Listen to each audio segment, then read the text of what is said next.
the President properly on whether there is a basis to dismiss. And the President says, I can't reach that decision lawfully, consistently with the Constitution, without giving the opportunity for those allegations, broad allegations, being investigated.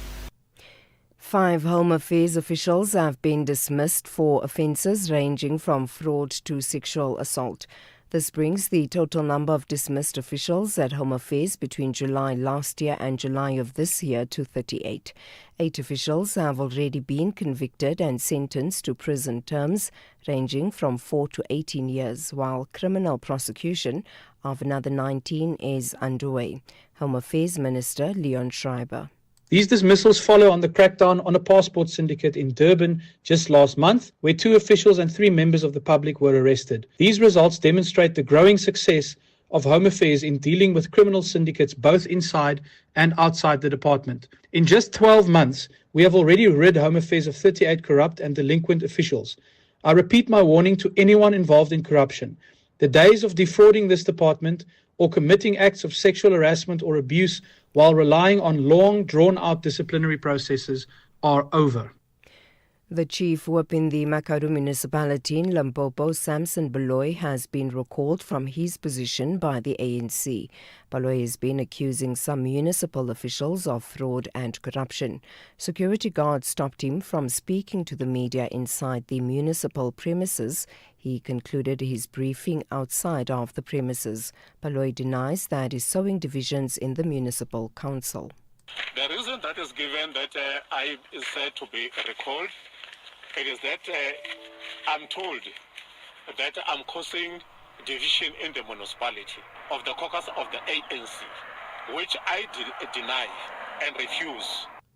Meanwhile, the ANC secretary in Limpopo, Ruben Madadze, has confirmed 3 municipal officials have been removed from their positions due to misconduct and incompetence. The PEC furthermore resolved to take action on the conduct and performance of the following deployees. 1, the Chief Whip of Makhado Local Municipality. 2, the Chairperson of MPAC, Litawa Local Municipality. The Speaker of Mohlahlana Local Municipality. Our internal process will ensue. Makhado Municipality has appeared before the Legislature and Governance Subcommittee more than 12 times. Now you will understand if one municipality has appeared more than 12 times, that there are issues. And finally, a senior agricultural economist says South Africa stands to lose between 20,000 to 30,000 jobs in the citrus and sugarcane industries when the 30% tariffs are imposed by the US on South African products tomorrow.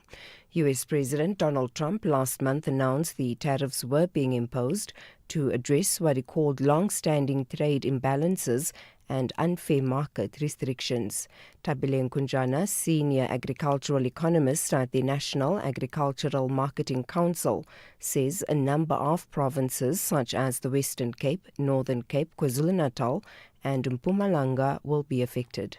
The citrus industry, particularly the guys that are operating in the Western Cape and the parts of the Northern Cape, because that's where a lot of our exports are going from the country to the US. So because of that, at least around some 20,000 at least, 20 to 30,000 jobs are currently at risk just because of that. And as a result, there's a pressure for those farmers and their employees for now.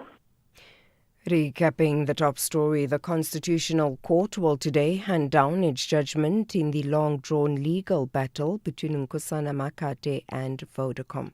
For SAFM News, I am Anne Musa. Taifa Stars have a big task to open the curtain with victory for East Africans, but the Stallions want the final whistle to elevate them to the summit in Group B. This is the Total Energies African Nations Championship 2024. Catch Tanzania versus Burkina Faso this Saturday, 2 August at 7 p.m. Live at your fingertips on SABC Plus. Proudly brought to you by SABC Sport. For the love of the game.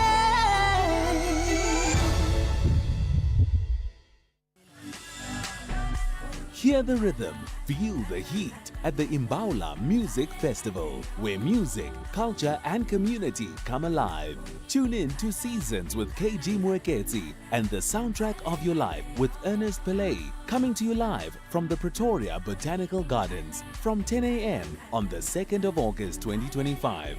Come and vibe to Sunel musician Calvin Momo, Amanda Black, Zingo Malo, Trompis and many more. More than music, share stories, spark change, and unite against gender-based violence. Grab your tickets at imbaula.co.za.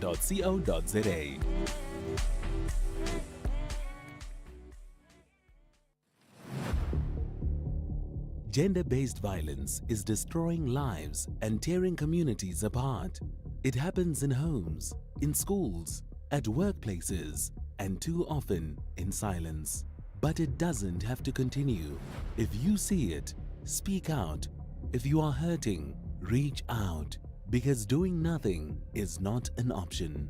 Listen to all 19 SABC radio stations from Wednesday, the 23rd of July for hard talk, discussions, advice, dramas, educational shows and interviews around GBV with experts, survivors, lawmakers and a whole country affected by gender-based violence. All on your favorite SABC radio station.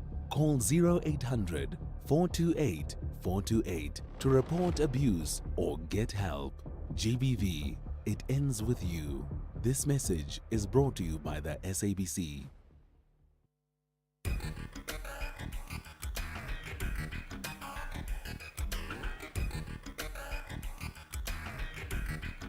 The Talking Point with Cathy Mohlahlana. Weekdays, 9 a.m. till midday.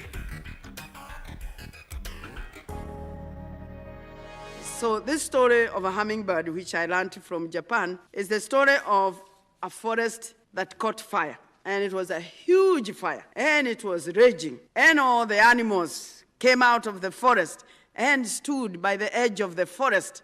And they were watching the fire. They were very overwhelmed. They were powerless. They felt like there was nothing they could do because the problem was too much for them, except this little hummingbird. The hummingbird said, I'm going to do something about the fire. So it flew to the nearest stream, took a drop of water, and flew back and put it on the fire. Then back again, brought another drop of water, and put it on the fire. And it kept going as fast as it could, every time bringing a drop of water and putting it on the fire. In the meantime, all these animals are discouraging it and are persuading it not to bother because it is too little.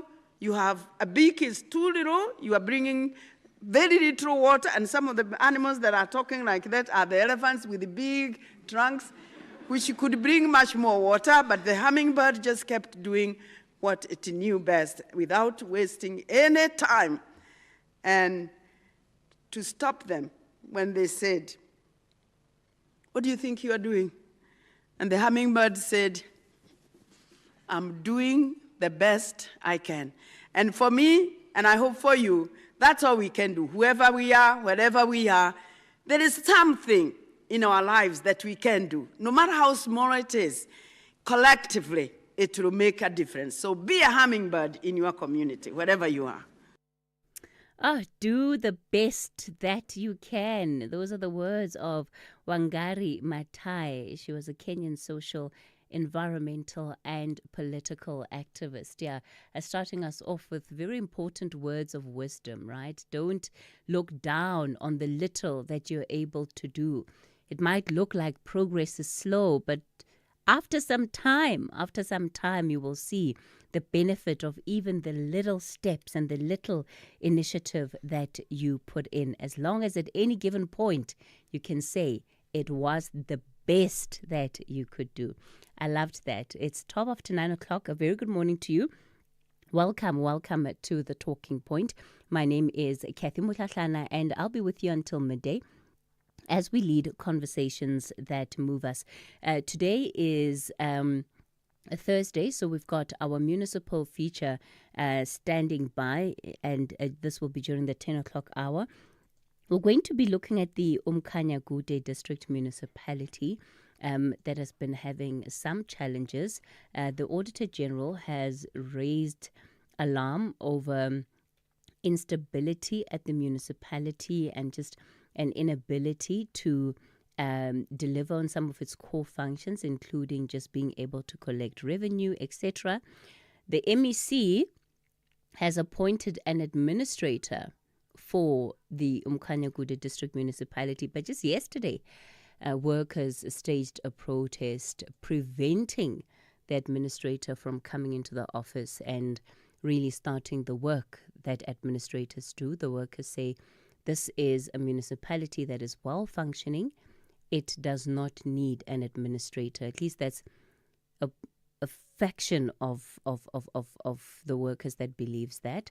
On the other hand, you have other workers who are complaining about delays in salaries and not having the basic tools that they need to do their jobs. So, again, it very much is a municipality that seems to be tied up in politics that is affecting local governance and affecting the ability of the municipality to do its work. So we'll get into all of those details in the second hour of the show. And then coming up in the final hour of the show for today, what we're going to do is we're actually then going to be dealing with a matter. What has happened here? I don't know what is going on with my script that is in front of me, but I'm going to tell you now what we're doing in the final hour of the show. We're going to be focusing on the Pink Drive mobile clinics, and they, of course, are an initiative to try and get cancer screening for patients across the country. Of course, the best way to fight cancer is to actually take preventative steps, and screening is one of those important steps. It's not always easily accessible to people because of how much it costs, so that's part of why the Pink Drive then runs these initiatives of the mobile clinics going into communities, especially communities where they know access to such screening is limited, and they assist in terms of screening for different types of cancer. We'll be having that conversation with them in the final hour. Well, as we start off the show today, I think just sitting down, looking up at my screen, the SABC screen here on channel 404, was an interview with Nkosana Magadi. This is now Mr. Please Call Me, as it were. It has been 20 years since this man started his legal battle to get not only recognition as having been the inventor of Please Call Me, but to subsequently then get compensation. And perhaps the disclaimer there is not just any compensation, but to get the requisite compensation for his contribution. He's feeling quite optimistic, at least in that interview that he did, about the outcome today, where the Constitutional Court is set then to make some important decisions where this case is concerned, and I think very much clear a path for the kind of compensation, or at least the formula that should be applied in as far as the compensation that is due to Magade is concerned.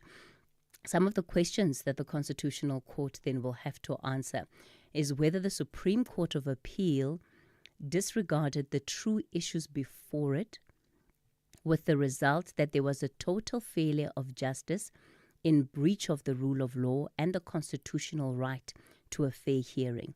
And this is when the Supreme Court of Appeal decided to overturn Vodacom's initial offer of 47 million rand to Magade, and ordering that there must be a new offer.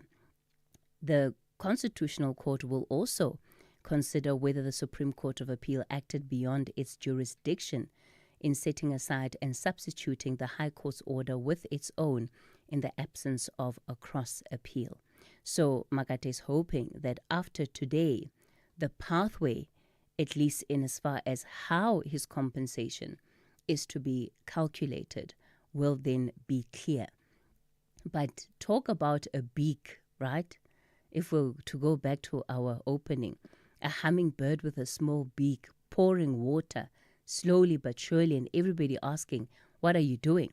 I mean, when Vodacom offered him the 47 million, many people said, well, why didn't you just take it and run? And he insisted that it wasn't due compensation. Some of the calculations that he's done with former Vodacom employees that have calculated exactly how profitable it has been for the business, they say, well, he should be paid something in the region of 9.3 billion rand. It is a significant case, regardless of which way you look at it. And it absolutely is a David versus Goliath moment. So the judgment in that case will be handed down this morning. We'll be keeping a close eye on the Constitutional Court where all of that is unfolding. All right, it is the open line, your national roundtable. I'll be taking your calls on 086 000 2032 is the number to dial. 086 000 2032. On the WhatsApp voice note line, 0614 104 107. That's where you can send your WhatsApp voice notes and your text messages. So I'm back with your calls on the open line shortly. Dumelang Mzansi, welcome to the Health Club. This is where we unpack the issues that affect our health, your well-being, and your everyday life. Arthritis, high blood. Losing your health is an event that is not predictable. Organized crime syndicates have infiltrated our healthcare system and has cost the country billions of rands. Claims that are fraudulent could be anything between 5 to 15%. I'm your host, Clement Manyatela. This is the Health Club.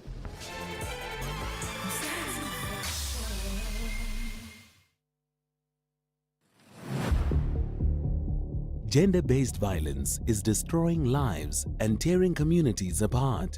It happens in homes, in schools, at workplaces, and too often in silence. But it doesn't have to continue.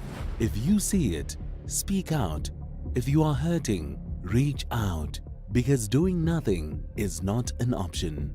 Listen to all 19 SABC radio stations from Wednesday, the 23rd of July for hard talk, discussions, advice, dramas, educational shows and interviews around GBV with experts, survivors, lawmakers and a whole country affected by gender-based violence. All on your favorite SABC radio station. Call 0800 428 428 to report abuse or get help.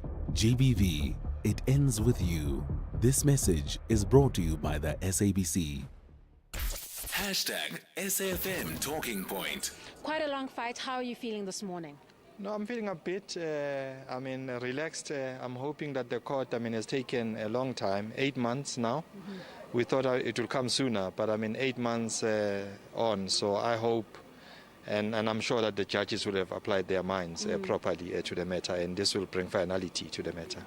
And are you hoping that this 5 to 7% that the SCA estimated of that revenue of billions will be upheld by the Constitutional Court this morning? Do you have faith that they can uphold that ruling and finally vindicate this process that started in the early 2000s for you?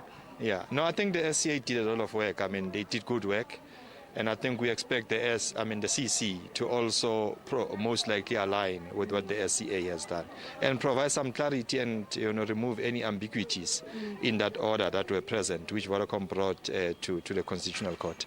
Yeah, we are bit. We think that they will do that. Yeah. In addition, what are your thoughts regarding how Vodacom has engaged with you on this particular issue? We know that there was an offer that was made. You felt that that was not fitting for the kind of invention and the kind of success it has brought for that particular company. How do you feel about your engagement with this mobile giant in this long protracted fight for what is owed to you? Yeah, well, I've always been a Vodacomer. I started working there as a teenager. So it has been a battle, a bruising battle, I'm sure, on both sides. And I'm just happy that it's coming to finality, honestly. Yeah, and we can be friends again. Yes. And should you be successful today, or the SCA's ruling is upheld by the Constitutional Court, what can we expect next from the Please Call Me inventor if that award is given to you? I'll take a long break. That's what you'll expect from me. Yeah. All right, thank you very much. That was Nkosana Makate heading towards the Constitutional Court with that landmark judgment expected later today. All right, that's our reporter Kenny Mapanga there speaking to Nkosana Makate ahead of that ruling in the Constitutional Court. What can you expect for him if it goes in his direction or in his favor today and the 5 to 7% is confirmed? 6.9 billion rand, that's the region of the kind of monies he would receive here. If I were him, I would say expect nothing. I will not be in South Africa for you to expect anything from me. And I think it would be a well-deserved break from really the ongoing battle that it has been for him cumulatively over the last 20 years. And in the midst of that, nearly lost everything at some point due to some of the court defeats that he also suffered. KG, you're calling us from Bloem. Good morning. Thank you so much for taking my call, Casey. I'm just wondering why everybody is silent about the fact that fraudster, Alan Not Great, lied and said he was the one who invented. Yes, in the first matter that he brought before the High Court. And remember that, yeah. It is very quiet on that department. So one wonders if it was Makate who came out with that lie and said he's the one who invented and he was caught out, the amount of noise that would follow him until all eternity. But because it is not great, everybody currently quiet. But what I wanted to talk about this morning... KG, do you not think it's because there's been so much time since this case was first before the courts? Now, there's other people who are caught out in a lie, and whenever they try to get their head out, they're reminded of that lie and they have to go into hiding again. Fair enough. A lot of them. Fair enough. Yes, Casey, I just want to say we need to get someone to investigate the inefficiencies in our government. Specifically, I want to talk about the vehicle testing stations. Yesterday evening, a friend of mine showed me he took 2 of his vehicles for roadworthy tests at a private facility, because when he went to our local facility here in Mangaung, they told him that the machine was not working, and it would appear as if it has been quite a long time that facility to test vehicles at that station has been out of commission. So he paid there for a small vehicle, 550 rand per vehicle, which means he parted yesterday with 1,100 rand. So it got me thinking, the people that we have in charge of our public person and everything, either they are not fit for purpose, or they lack imagination, or they're not innovative enough, or maybe they do not want to go through the very difficult and hard task of putting systems in place that can work optimally in such a way that in that process, when they offer certain services and systems, the government is able to generate revenue. Can you imagine if all of us went to a government-owned facility to test our vehicles? I know that the taxis, the minibus taxis, buses, trucks, and all other public service vehicles are required to undergo a roadworthy test at least once every year. Can you imagine how much money would go to the fiscals if all of us were going there? So I said the minister wanted to raise taxes because it is a very easy way out to raise taxes without putting any hard work, none whatsoever. Because for me, 550 rand a small vehicle is actually a lot of money. But the private individuals have seen a void that was left, I'm not sure, by incompetence or by recklessness or by negligence or by not caring, that people need their vehicles to be tested and the government is sleeping on the job. Let me establish my own one occasion. People are flocking in the day in and day out. People are coming in and I'm collecting the money.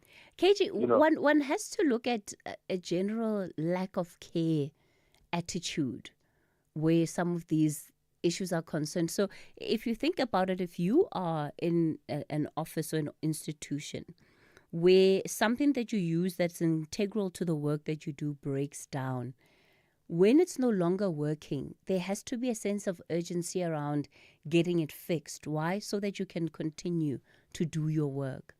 But when there isn't care around that, then we end up in the situation that we're in today, because you walk into a place, and unfortunately, testing stations are just some of those. Things have been broken not for a couple of months. Some of them have been broken for years. They're even sitting in corners, and it's oh no, it hasn't worked in years, so don't even bother. How do things like that arise? For me, I think it has to be a lack of care, right down from the top down.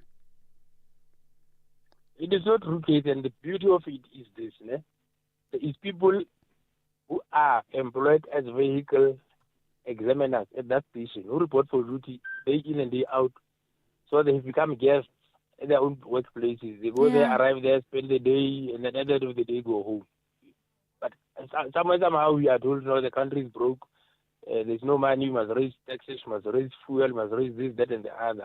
I don't think it's right at all. Yeah, I agree with Thank you, you. KG. Thank you so much.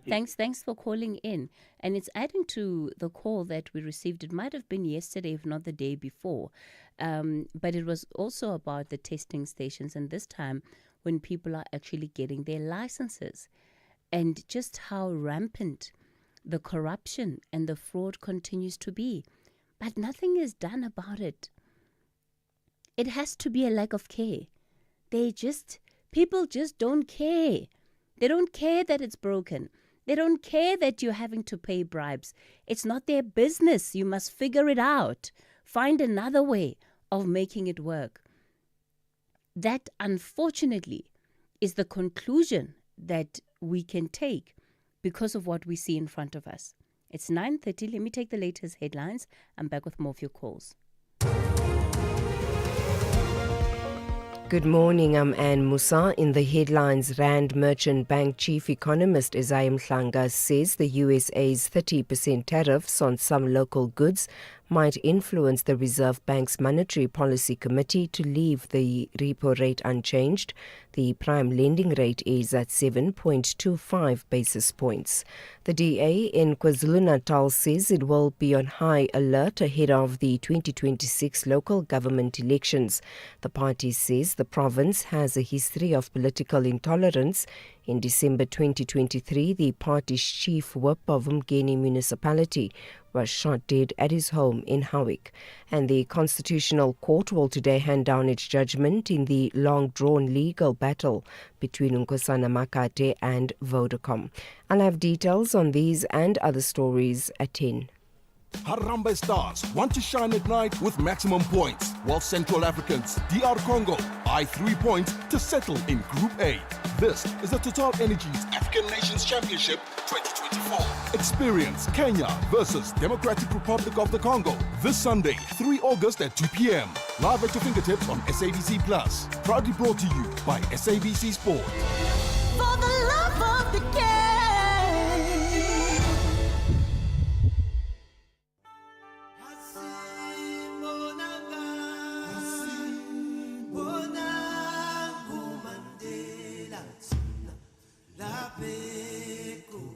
You are listening to SAFM Radio, this Mandela Month. It is in your hands now.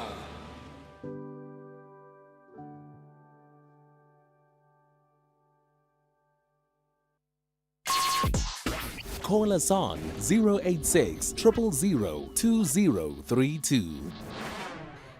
We continue the conversation on the talking point. It is your national roundtable. 086 000 2032 is the number to dial. On the WhatsApp voice note line, 0614 104 107. Lord, you're calling us in Gauteng somewhere. It doesn't say where. Good morning to you. Good morning, Ms. Cathy. Thanks, ma'am. No, man. Yesterday, most of us, we were completely spellbound, can see on our television sets, witnessing a very fascinating or rather an interesting legal spectacle from our apex court there in Braamfontein.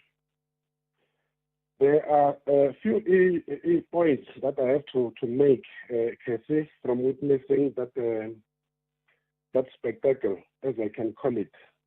But I've been observing it over a period of time, especially with regard to Advocate Mpofu Senior Counsel. let's justify the matter or the matter at hand, whether the decision taken by the president can pass that constitutional test or scrutiny. The justices are going to decide in that aspect. So my gripe, Cathy, with the learned advocate, SC, are a few things, like his condescending attitude towards his fellow learned colleagues. What is it that I'm trying to say? Advocate SC, he persistently shake his head with disapproval while his colleagues are addressing the presiding officers, whether it's the High Court or the Constitutional Court or the SCA. Instead of Advocate Pofu to simply jot down the points for his counter-argument, he will show a disdain or disrespect. From my angle, it's a disrespect for your colleagues to disapprove explicitly instead of jotting it down and counter-argue your points when your turn arrives. And the problem with Advocate Pofu is that he usually loses his legal battles, not due to the fact of something else, but because of his politicization and emotionalization of facts, in which he conflates his political feelings with the facts and the law. That is why he loses his case. Otherwise, he's a well-accomplished legal guru that South Africa has ever produced. Yeah. Okay. Okay, Lord. I hear the feedback. I guess it's does it still surprise you though? Is it not part of his style? Sometimes I think maybe it's what he uses to try and get under his opponent's skin. Yes, it is his style, because well and good. Our legal system in design is an adversarial type of legal system or of a system which invariably allow all parties to argue from opposite side. But I've got that small gripe with him of his condescending attitude, where he can display or demonstrate his disapproval. Okay. Yes, that's my gripe with the gentleman. Otherwise, he's an accomplished legal professional. All right, Lord, let's leave it there. Yeah, Right. Look, I guess with Advocate Mpofu, it always comes down to what some people find is palatable or maybe even less palatable versus what infringes then on some of the code of ethics or even code of conduct that governs the work that individuals like him do. And I find that there's always been, at least to me, a difficulty to prove that what he is doing is necessarily breaking that conduct.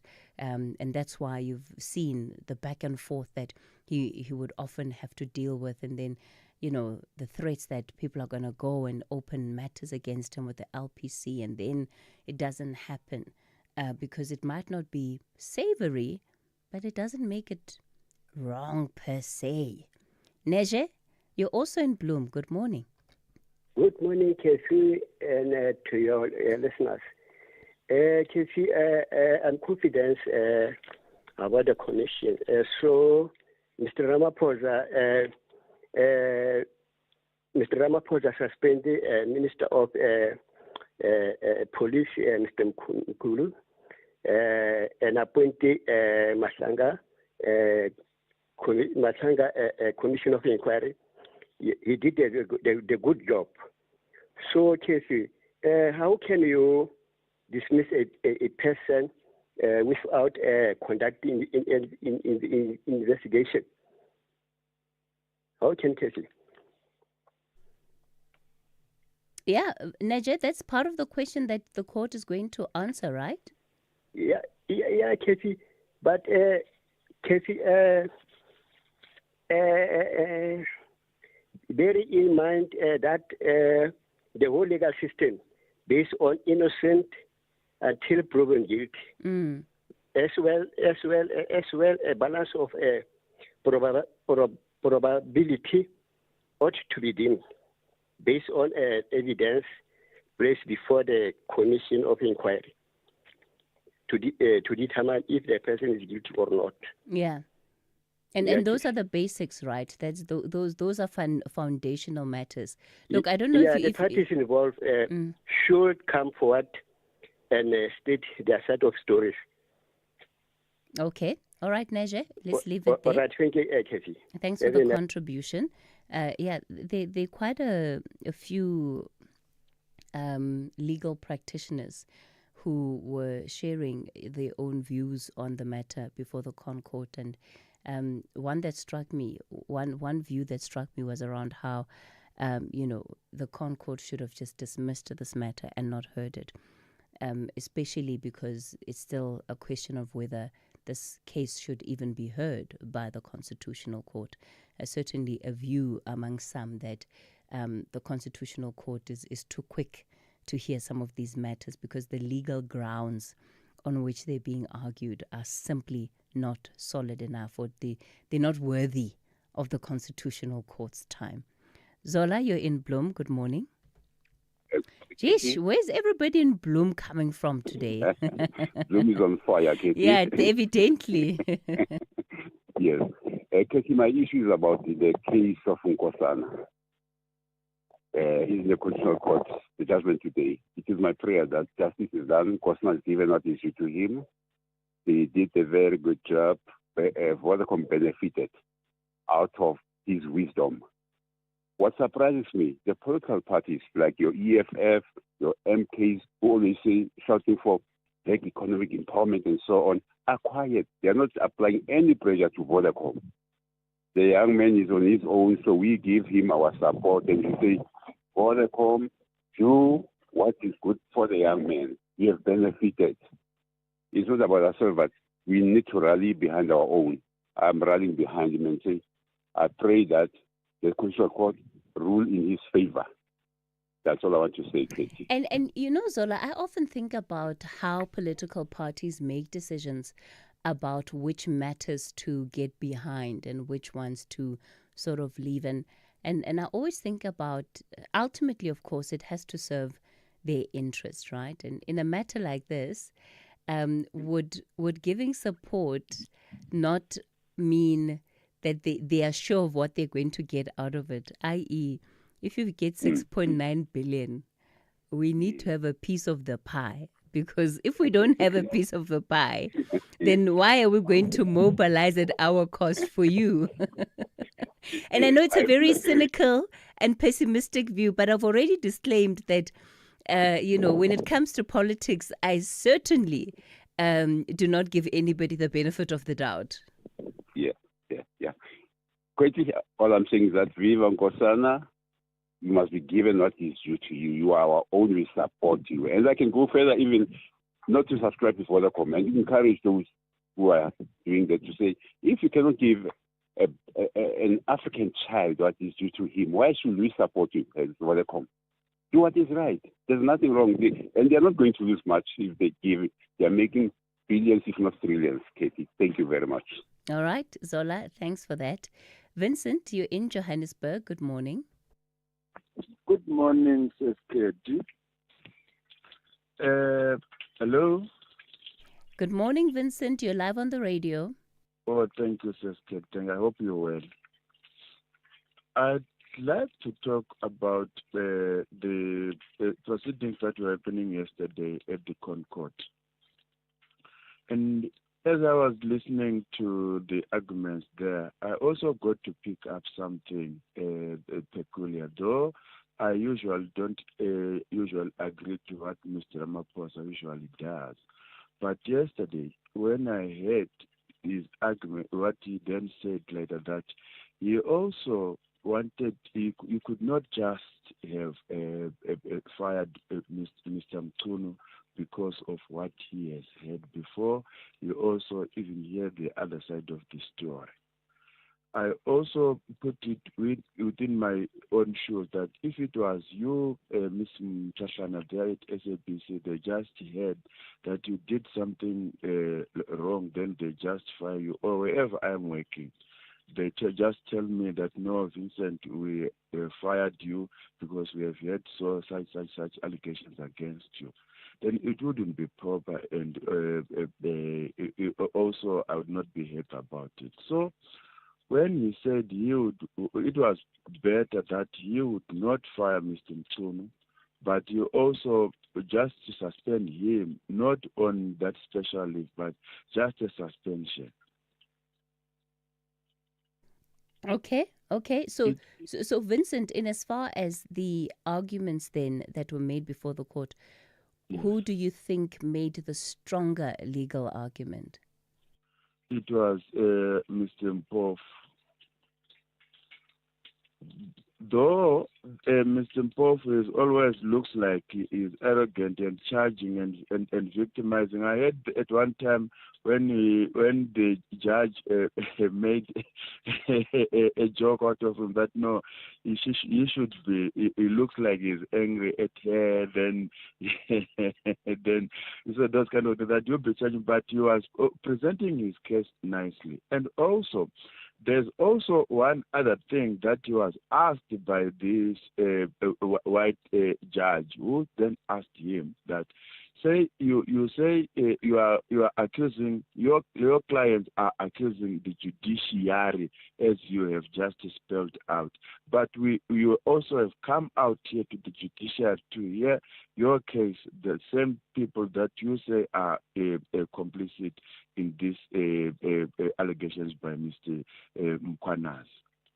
And he also stammered there. He could not answer that. Yeah, that's always been part of the issue, right?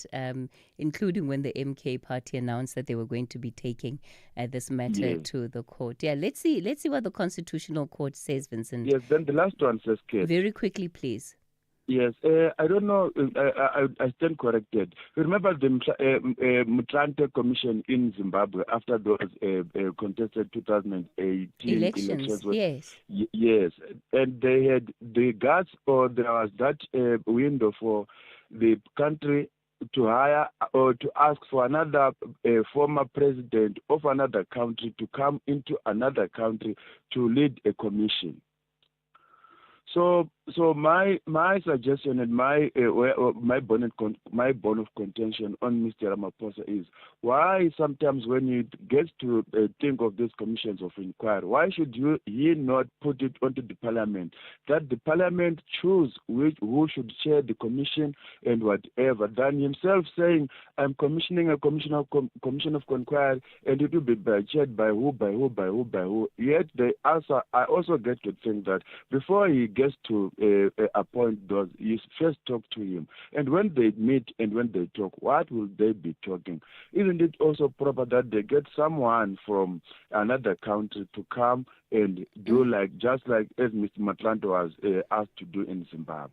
Okay, all right. Okay, Vincent, let's leave it there. Look, I'm sure if I can recall the circumstances around why that was the suggestion is very different to what we're experiencing in South Africa today. I do stand under correction, but I think the context here would also be important to understand why that commission recommended that in the first place.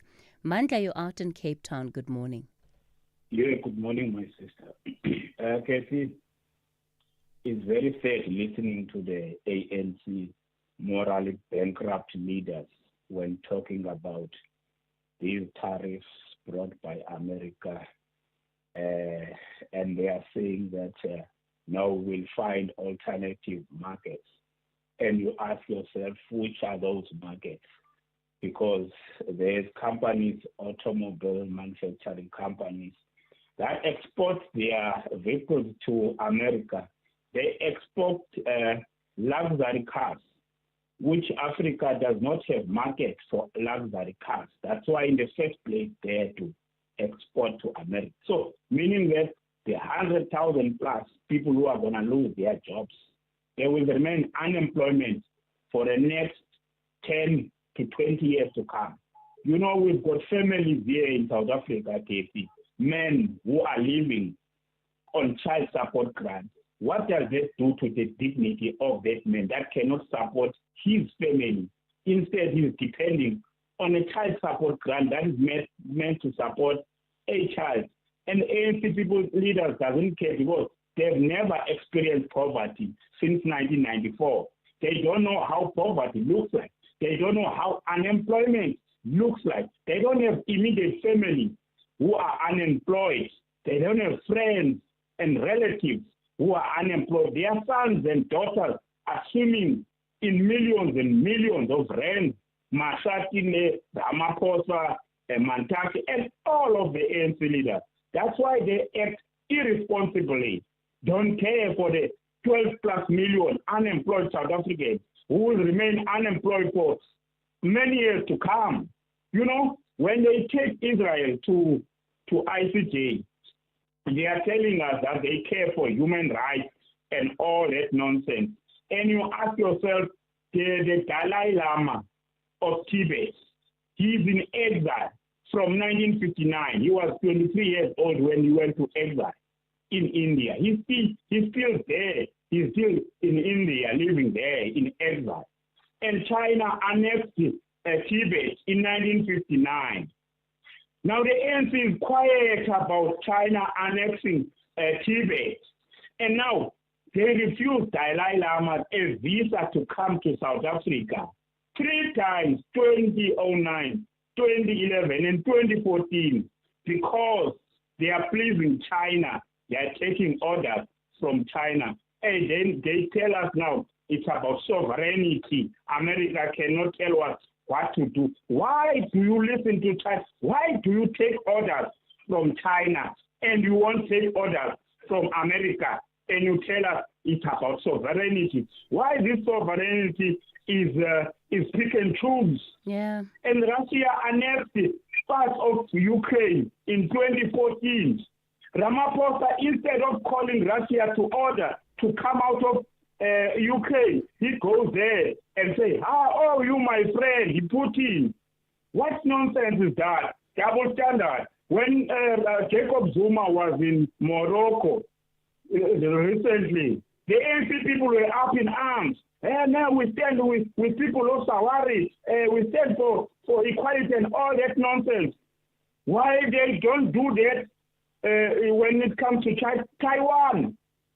South African leaders, ANC leaders, they don't want to recognize Taiwan as a country because they don't want to anger China. Now, why do you tell us lies, ANC people? Who are you fooling? But they can only fool their comrades. We are not comrades. We are independent thinkers of South Africa. Who cares for this country? Sure. But the ANC leaders, they want to take this country down. Mandla, we're going to have to leave it there. And I must say, your contribution today has shown just what an independent and also knowledgeable thinker you are. The National Pulse, weekdays 3 to 6 p.m. What did it say in terms of the how? So one thing is you're saying they found out that some parents are encouraging corporal punishment. I can tell you now there are many people, even at my age, who say, well, you see, those days we got a puck and it somehow worked out anyway, right? When you become a teacher, you are given a certificate confirming that you can now teach, and you sign a code of ethics. In that code of ethics, you confirm that you will uphold the highest professional standards. If you go against that, then you must be dealt with. But also there are incidents where criminal charges can be pressed. In fact, there are incidents where teachers have been jailed for severe injuries arising from corporal punishment. Elijah Mklanga, National Spokesperson for the Department of Basic Education. Ashraf Garda on SAFM. Find the podcast at safm.co.za. SAFM music, crafted to make you feel real good.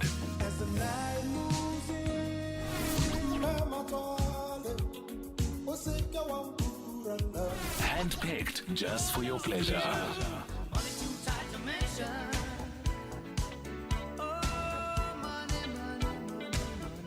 Classics sounding so good, only on SAFM. The Department of Women, Youth and Persons with Disabilities, in collaboration with the Department of Sports, Arts and Culture, Gauteng Provincial Government, Standard Bank South Africa and Absa Bank invite you to the Empower Her Market celebrating women's economic power on the 1st of August 2025 at the Sandton Convention Centre. Under the theme Building Resilient Economies for All, Women Leading the Future of Trade. Tune into The Talking Point as we shine a spotlight on women entrepreneurs as powerful drivers of South Africa's economy. #Rekaofela Basadi. Cathy Mohlahlana on SAFM. We continue with the talking point. Yeah, Amanda, I really appreciated how you set out your argument on the open line this morning. And I think it really gave a lot of credence to the point that you were making around why you find some of these statements lacking in credibility, because there's just been so much hypocrisy over the years. JCK, you're out in Mosina. Good morning. Hello, hello, JCK. The concept of Tumamina was just a fallacy. It was just a way to get into this role, you understand? Because the president, he seemed like he was going to fight what you call crime, what you call corruption. Hence, it was not. You know, this inquiry which is coming now, I think, if my memory serves me well, it is going to the amount of 146 million, not so? Yes, that's about the figure that has been shared. And then we've got the institution that is doing the good job. That Mr. Keza Khanyago, SIU. Why don't the president use SIU? And with SIU is doing an excellent job. They are repossessing what belongs to the government or any institution. They are arresting.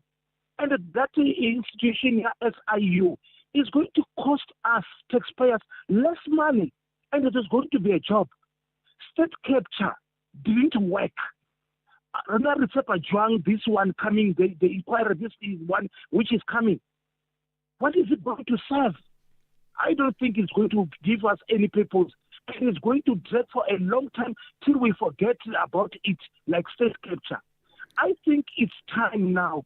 The people in parliament call the SIU to do the job and arrest all the crooks, the criminals, and the scoundrels. Now it's a job. The president is just defending and protecting the comrades and friends. Let me rest my case for now. Jessica, Kaunda from Sina. Okay, JCK. Look, I think the difficulty is that, you know, these institutions are governed by different legal frameworks, right? And even the SIU itself, they can't arrest people. Often you'll see that when they're doing raids or even when they have to arrest people, that is done in collaboration with the Hawks. So, yeah, from a mandate point of view, it would be very difficult for the SIU to do that because they're not empowered in that way. That's why they have to make referrals to the SAPS, you know, and that's why you have a tribunal that deals with some of these matters as well. So yeah, Nzalo, you're in Pietermaritzburg. Good morning. Good morning, ma'am. I was just wondering here, pertaining to the case of Mr. Mkono, the Minister yes, of Police. As Dalimpo was deliberating his issues and the defense saying he needed to be investigated and find reason why, whether he did that, I was saying, why Dali does not say the complainant in this particular case suffered the very same fate during the time of Mr. Mpeni as a deputy president. There was no inquiry given. There was nothing. They said, I'm asking you because there are these allegations, go and fight your case. Once you clear yourself, you come back. What made the president this time around not to lend to all those particular previous times that people who have been fired without giving the chance to clear them out? And then, voila, you keep them as an ordinary official. Look, I wonder, Nzalo, if it doesn't have to do with obviously the politics of it all and the different relationships and the reasons that are given for why something is happening. We can't shy away from the impact and the role of the politics, right? If you talk about the former president, Thabo Mbeki, I remember when he fired Madlala Rutledge. I'll never forget that. He described it as there being an irretrievable breakdown in the relationship. That was, for him, reason enough to have fired her. And I guess he's also then managing the political situation and potential fallout. Is that not what President Ramaphosa was also doing in how he managed the matter? Not to say that it's right or wrong, but it's that's part of what has fed into the decision.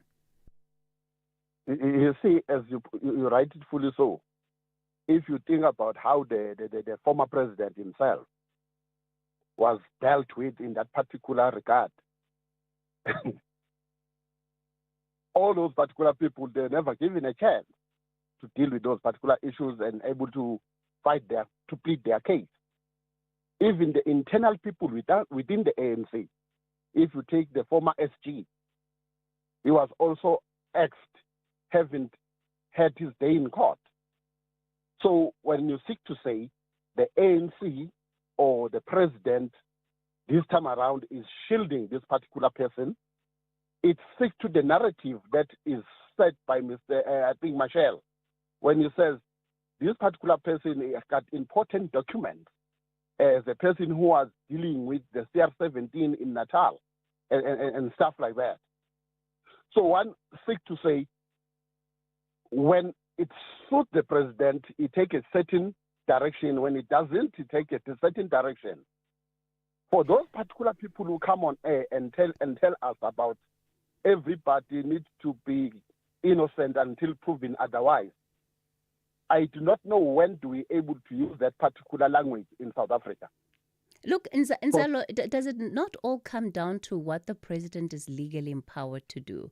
I think that's what this case is about. The politics of it aside, it comes down to what is the president allowed to do legally? Yes, ma'am. What the president is allowed to do and what gloves is wearing towards the person is facing at that moment in time. If you want to put a kid's glove, yes, he just wears them. If you want to put a hard glove, he just does that. Because if you just check the two cases, the Minister of Education is gone. If you put the two cases at the table, which is the worst case scenario between the two? Okay. And then how did that other one get that one? But anyway. Nzalo, we're going to have to leave it there. I'm a little bit over. I have to go over to the news desk, but I think you've made your point, and I agree with you, right? Because the legalities must be clear, but at the same time, we know that it's not only about what the president is empowered to do. Sometimes there's so much else that is feeding into those decisions. Here's your latest 10 o'clock news.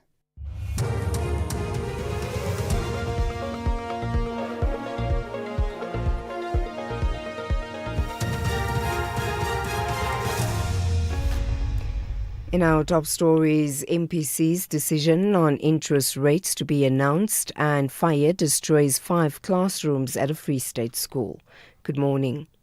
Rand Merchant Bank Chief Economist Cathy Mohlahlana says the USA's 30% tariffs on some local goods might influence the Reserve Bank's Monetary Policy Committee to leave the repo rate unchanged. The prime lending rate is at 7.25 basis points. The tariffs are set to take effect from tomorrow. Reserve Bank Governor Lesija Kganyago is expected to announce the MPC's decision on the prime lending rate today. Mhlanga elaborates. As the RMB research, we think the Reserve Bank will leave the repo rate unchanged at 7.25% because from the 1st of August, the 30% tariffs on our exports to the United States is set to take effect. The DA in KwaZulu-Natal says it will be on high alert ahead of the 2026 local government elections. The party says the province has a history of political intolerance. In December 2023, the party's chief whip of Umgeni municipality, Nhlalela Yenza Ndlovu, was shot dead at his home near Howick. 5 suspects have been arrested. 3 of the suspects are expected to appear in court today. DA KZN Provincial Leader and Finance MEC Francois Rogers. We've got to be alert. We're coming up to local government elections, and we know that KwaZulu-Natal has a terrible history of political intolerance, although on the positive side, it has improved since the government of provincial unity. And again, we just appeal to the South African police services that we work together to try and combat this. This is something we have always been a proponent of, that as leaders of our various political parties, we should continue to have dialogue to try and avoid the situations where fathers and husbands are brutally murdered. The Free State Department of Education suspects arson as the cause of the fire that burned down 5 classrooms at Rifihletsi Combined School in Verkeerdevlei. 4 classrooms were completely burnt down, with the 5th one, a grade R classroom, partially burnt. Department spokesperson Howard Ndaba says this is the only school in the area that caters for more than 500 learners. He says the matter is under police investigation. We are taken aback as a department by what happened. We view this as a high treason because there is a prima facie case that this is arson. What happened? We are alerted that this building, which is where this is the kitchen, this is a classroom for grade 6, this is another classroom that is burning, and obviously the committee came and they tried to assist us. They even tried to make sure that, because there were guests inside the kitchen, even the equipment that is used for national school nutrition. The Constitutional Court will today hand down its judgment in the long-drawn legal battle between Nkosana Makate and Vodacom. The Apex Court will rule on whether the Supreme Court of Appeal acted beyond its jurisdiction in setting aside the 47 million rand compensation for Makate made by Vodacom. Judgment is expected this morning, Rifilwe Mekwa reports. The case, which has dragged on for over 2 decades, centers on Makate's invention of the Please Call Me service in November 2000, which allows users to send free callback requests. This service has generated billions in revenue for Vodacom, and Makate believes he deserves fair compensation. The ConCourt will rule whether the Supreme Court of Appeal acted beyond its jurisdiction in setting aside and substituting the High Court's order for Vodacom to compensate Makate, calculated at 47 million rand. And finally, US President Donald Trump says it will be difficult to make a trade deal with Canada after the country announced it's backing Palestinian statehood. Israel accused Canada of rewarding Hamas. The Canadian Prime Minister Mark Carney said he needed to preserve hopes of a 2-state peace solution. France and Britain have made similar announcements in recent days, the BBC's Tom Bateman reports. Canada's move following Britain and France leaves the US increasingly isolated in its unyielding backing for Israel's approach to the war in Gaza, and it highlights the strategic vacuum being left by Washington that had traditionally led diplomatic efforts towards a viable longer-term peace in the decades-old conflict. Israel called Canada's announcement part of a distorted campaign of international pressure and a reward to Hamas for October the 7th. Recapping the top story, Rand Merchant Bank Chief Economist Cathy Mohlahlana says the USA's 30% tariffs on some local goods might influence the Reserve Bank's Monetary Policy Committee to leave the repo rate unchanged. For SAFM News, I am Anne Musa. The Atlas Lions are roaring to grab a win in their tournament opener. Meanwhile, the Angolans refuse to bite the dust. This is the Total Energies African Nations Championship 2024. Catch Morocco versus Angola this Sunday, 3 August at 5 p.m. Live at your fingertips on SABC Plus and SABC Sport on DTT Channel 4. Proudly brought to you by SABC Sport. For the love of the game.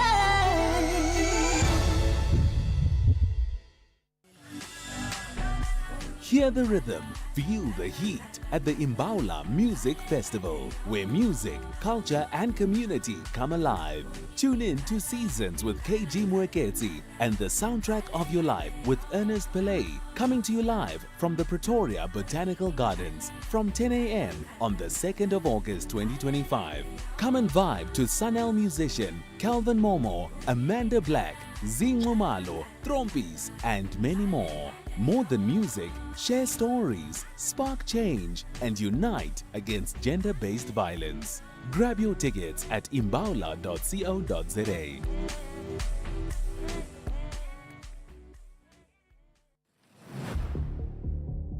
Gender-based violence is destroying lives and tearing communities apart. It happens in homes, in schools, at workplaces, and too often in silence. But it doesn't have to continue. If you see it, speak out. If you are hurting, reach out. Because doing nothing is not an option. Listen to all 19 SABC radio stations from Wednesday, the 23rd of July for hard talk, discussions, advice, dramas, educational shows and interviews around GBV with experts, survivors, lawmakers and a whole country affected by gender-based violence. All on your favorite SABC radio station. Call 0800 428 428 to report abuse or get help. GBV, it ends with you. This message is brought to you by the SABC.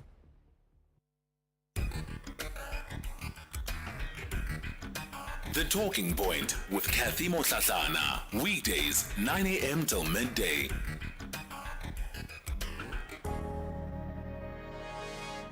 Ten after 10 o'clock, welcome to the second hour of the show. Coming up in this hour is Municipal Watch. We're going to be taking a look at the Umkhanyakude district municipality out in KZN.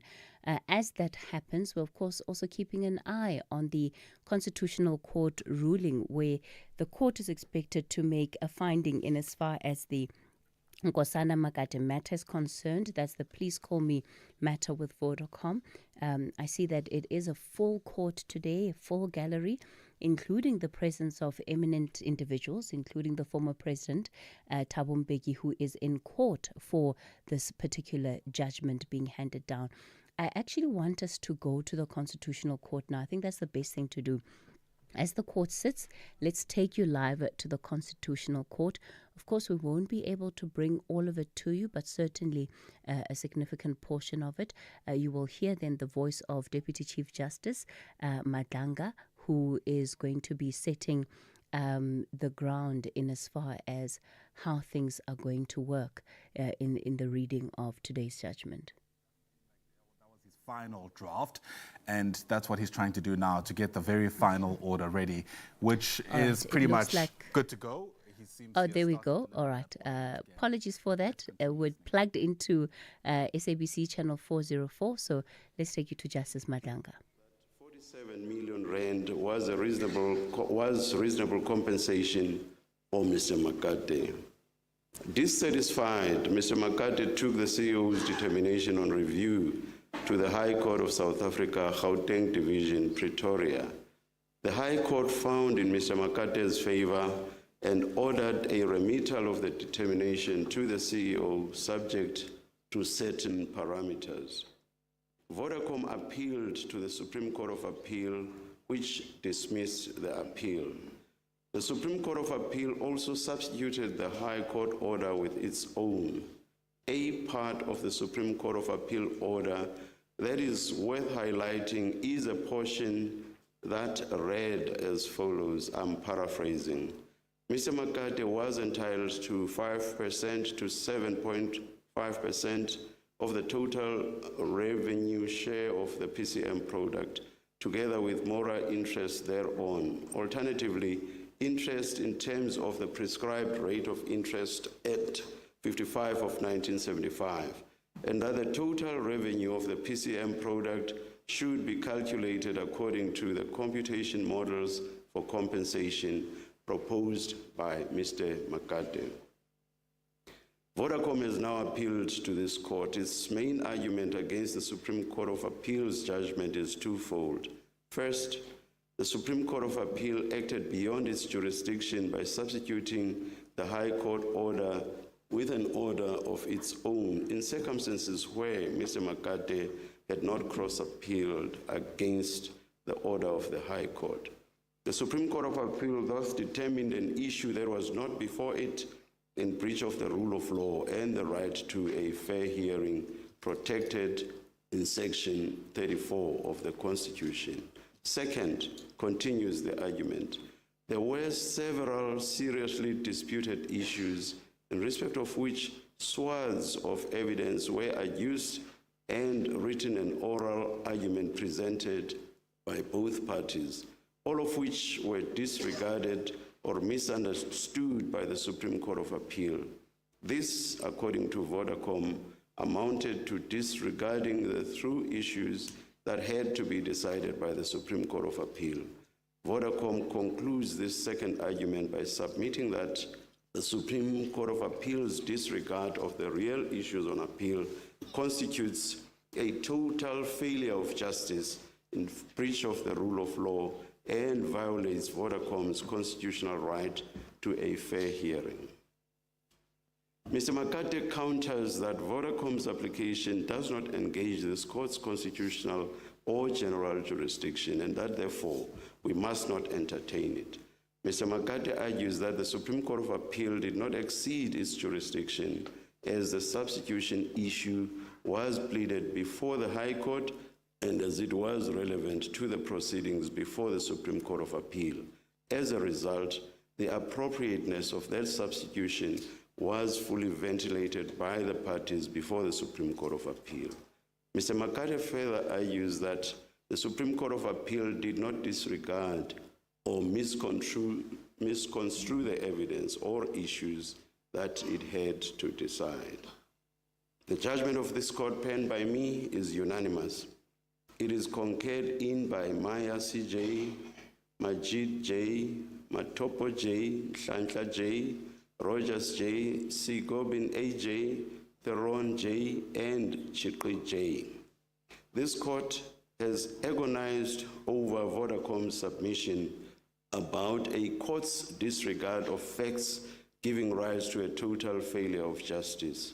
How flawed must an assessment be for it to cross the line to constitute a failure of justice and thus a violation of the rule of law and the right to a fair hearing guaranteed in Section 34 of the Constitution.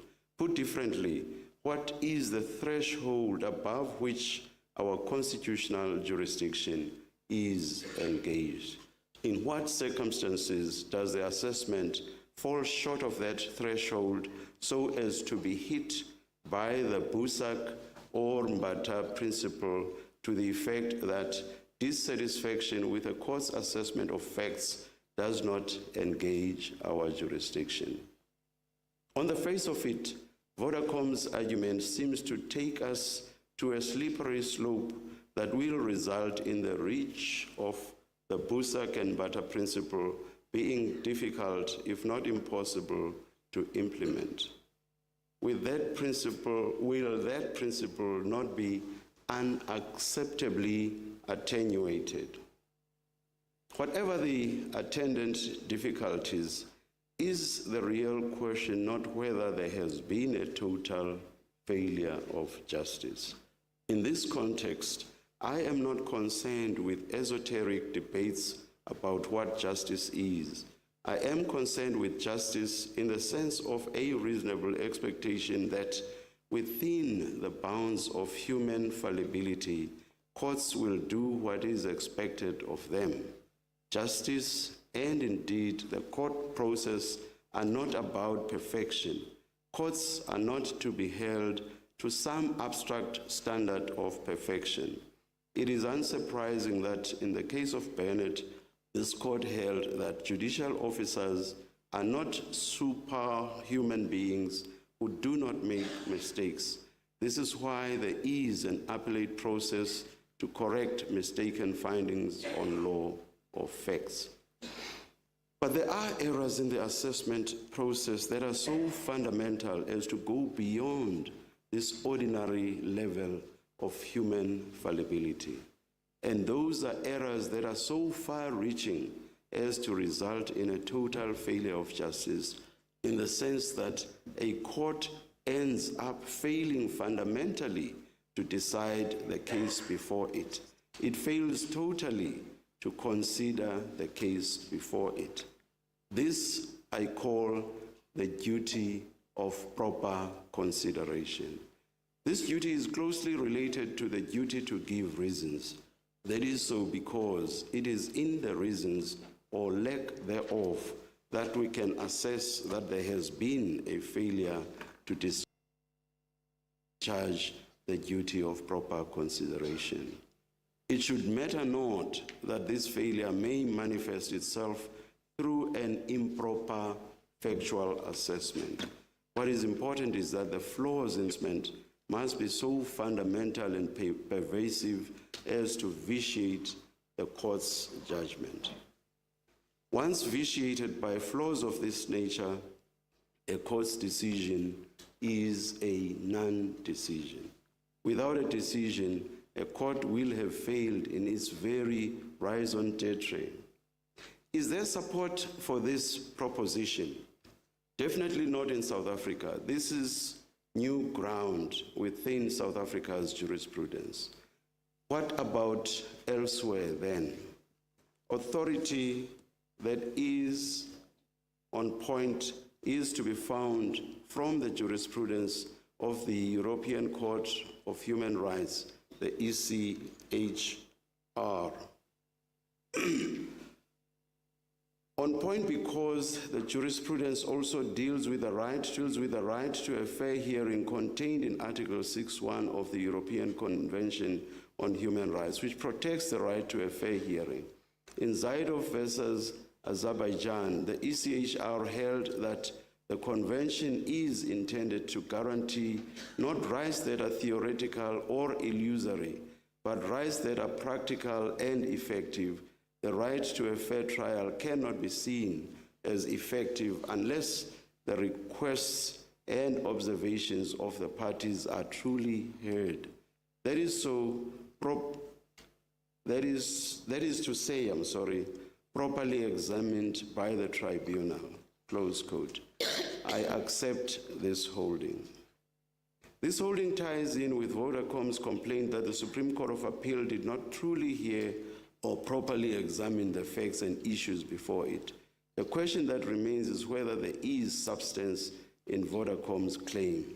But before going there, let me caution that unsatisfactory or even incorrect reasoning and defects in a judgment do not necessarily equate to a failure by a court to discharge its duty of proper consideration. The duty of proper consideration is about the substance of a judgment viewed holistically. Flaws in the assessment during the adjudicative process that are so fundamental and pervasive as to vitiate the court's judgment constitute a failure of justice and thus a breach of the rule of law and the fair hearing right guaranteed in Section 34 of the Constitution. Let litigants be warned that this conclusion is not an open sesame for them nitpickingly to take every and any point on the court's assessment of facts and issues. Back to the question that remains. Did the Supreme Court of Appeal's assessment of the facts and issues constitute a failure of justice? At times, the Supreme Court of Appeal judgment is characterized by confusing reasoning. At other times, it is characterized by statements that evince a disregard for or lack of awareness of the facts and issues. There are several examples illustrating that the Supreme Court of Appeal breached its duty of proper consideration. They are dealt with fully in the judgment, an exercise which cannot be done in this summary. I will illustrate with a few. A ready example is the question whether the 47 million rand awarded by the CEO was inequitable, was central to the Supreme Court of Appeal's determination against Vodacom. This question concerned whether the award of 47 million rand was manifestly unjust or patently inequitable. If the Supreme Court of Appeal found that the CEO's determination was inequitable, then Vodacom's appeal had to fail. This is how material this issue was to the Supreme Court of Appeal's determination. Disparity of this issue, the Supreme Court of Appeal merely highlighted the parties' arguments in respect of this issue and did not engage with or pronounce upon those arguments in any meaningful way. Further, the Supreme Court of Appeal failed to decide the question whether Vodacom's determination was in fact inequitable. A shortcoming of this nature on such a crucial issue constitutes a breach of the duty of proper consideration. Moving on, in his determination, the CEO extensively dealt with evidence on PCM revenue in the context of Vodacom's voice revenue. As part of this, he referred to calculations of voice revenue in one of Mr. Makate's models and said those calculations or estimates need to be carefully examined. And indeed, he examined them carefully. Despite all this detail in the CEO's assessment, the Supreme Court of Appeal held that the CEO's conclusion was reached, open quote, without saying why, close quote. This is evidence that the Supreme Court of Appeal should have been aware of and assessed. Another example that I must touch on is the apparent readiness of the Supreme Court of Appeal to accept whatever Mr. Makate said with regard to the calculations. This is evidenced by the manner in which that court adopted Mr. Makate's computation models for compensation. The Supreme Court of Appeal said that, open quote, absent any evidence that Mr. Makate's computation is wrong, I can find no reason why Mr. Makate's computation should not be accepted as correct. This is surprising given that Vodacom submits that the entire debate in the Supreme Court of Appeal turned on the question whether the models presented by Mr. Makate or those of the CEO should be preferred. And unsurprisingly, because that is what the case and indeed the appeal were about, everything about Vodacom's case was about demonstrating that Mr. Makate's computation was wrong. So there was evidence that sought to demonstrate that Mr. Makate's computation was wrong.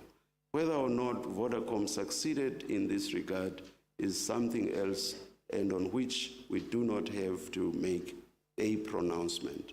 The point is that the Supreme Court of Appeal did not consider this evidence at all.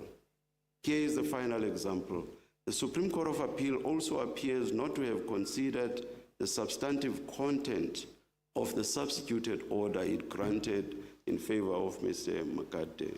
The Supreme Court of Appeal simply copied paragraph 2 of Mr. Makate's High Court notice of motion verbatim, thus incorporating the revenue sharing range of 5% to 7.5% and two alternative rates of interest, mora interest or interest in terms of Section 2A5 of the Prescribed Rate of Interest Act. The alternatives in the order translate to huge differences in the amounts payable across the revenue sharing range and between the interest calculated on the alternative basis. If the Supreme Court of Appeal had properly considered the relief, it would have realized that although a litigant can claim relief across a range or in the alternative, a court has to fix the relief with precision. The purpose of giving these few examples is to illustrate that the Supreme Court of Appeal, A, failed to provide adequate reasons for its judgment, B, disregarded or was unaware of certain material facts and issues before it. C, at times merely highlighted the parties' arguments in respect of central issues, but did not engage with those arguments in any meaningful way. D, failed to assess evidence that was adduced by the evidence which it ought to have assessed.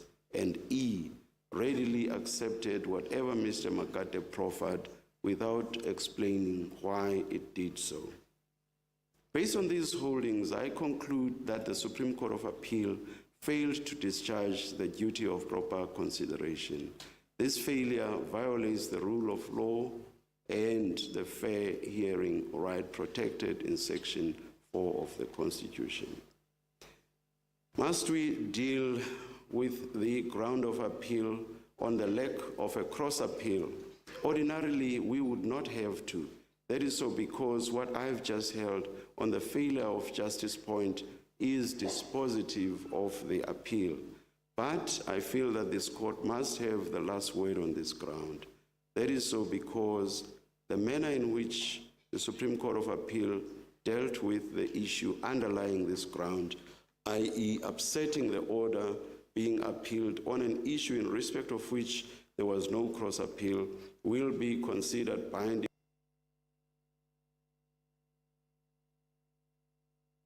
by Mr. Makate, order of the High Court. The Supreme Court of Appeal lacked jurisdiction to substitute its own order for that of the High Court. Vodacom raised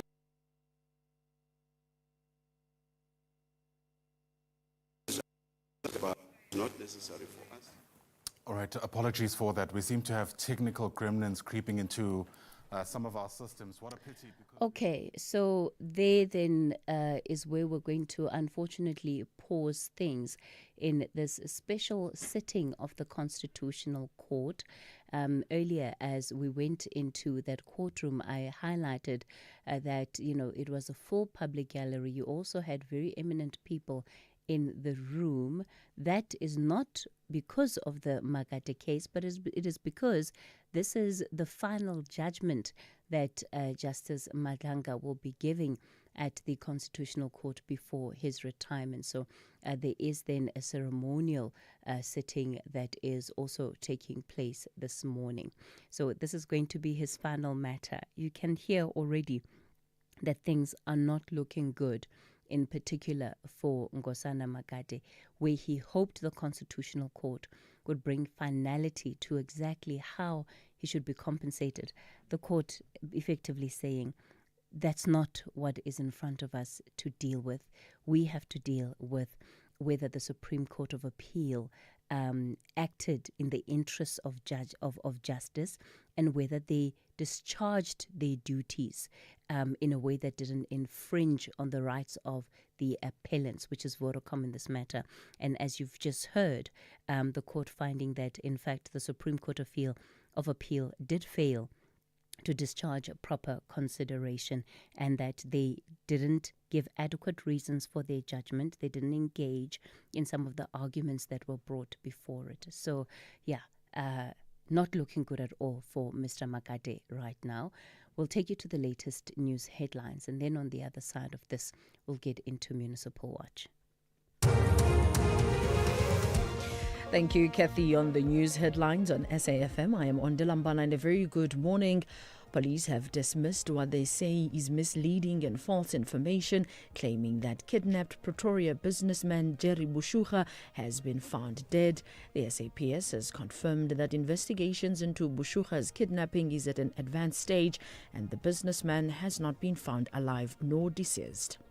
The DA in KwaZulu-Natal says although the motive behind the murder of Nhlalaye Ndlovu remains sketchy, they are questioning Police Minister Senzo Mkhunu's instruction to disband the political killings task team in January. And independent economist Elise Kruger says she expects the Reserve Bank's Monetary Policy Committee to cut interest rates by 25 basis points when it announces its rate decision this afternoon at 3 p.m. in Pretoria. A full update follows at the top of the hour.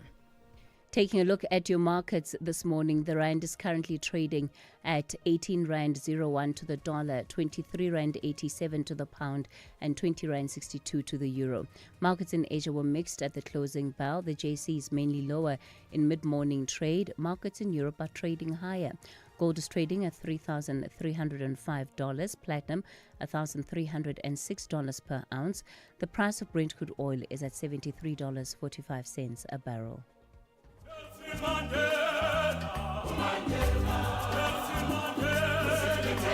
This Mandela Month, SAFM celebrates the spirit of Ubuntu, calling on all South Africans to engage, uplift, and do good for one another.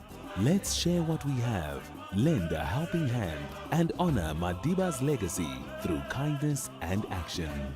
Join SAFM as we bring you powerful conversations, inspiring stories, and voices that drive change all month long. SAFM, leading the conversations that move us.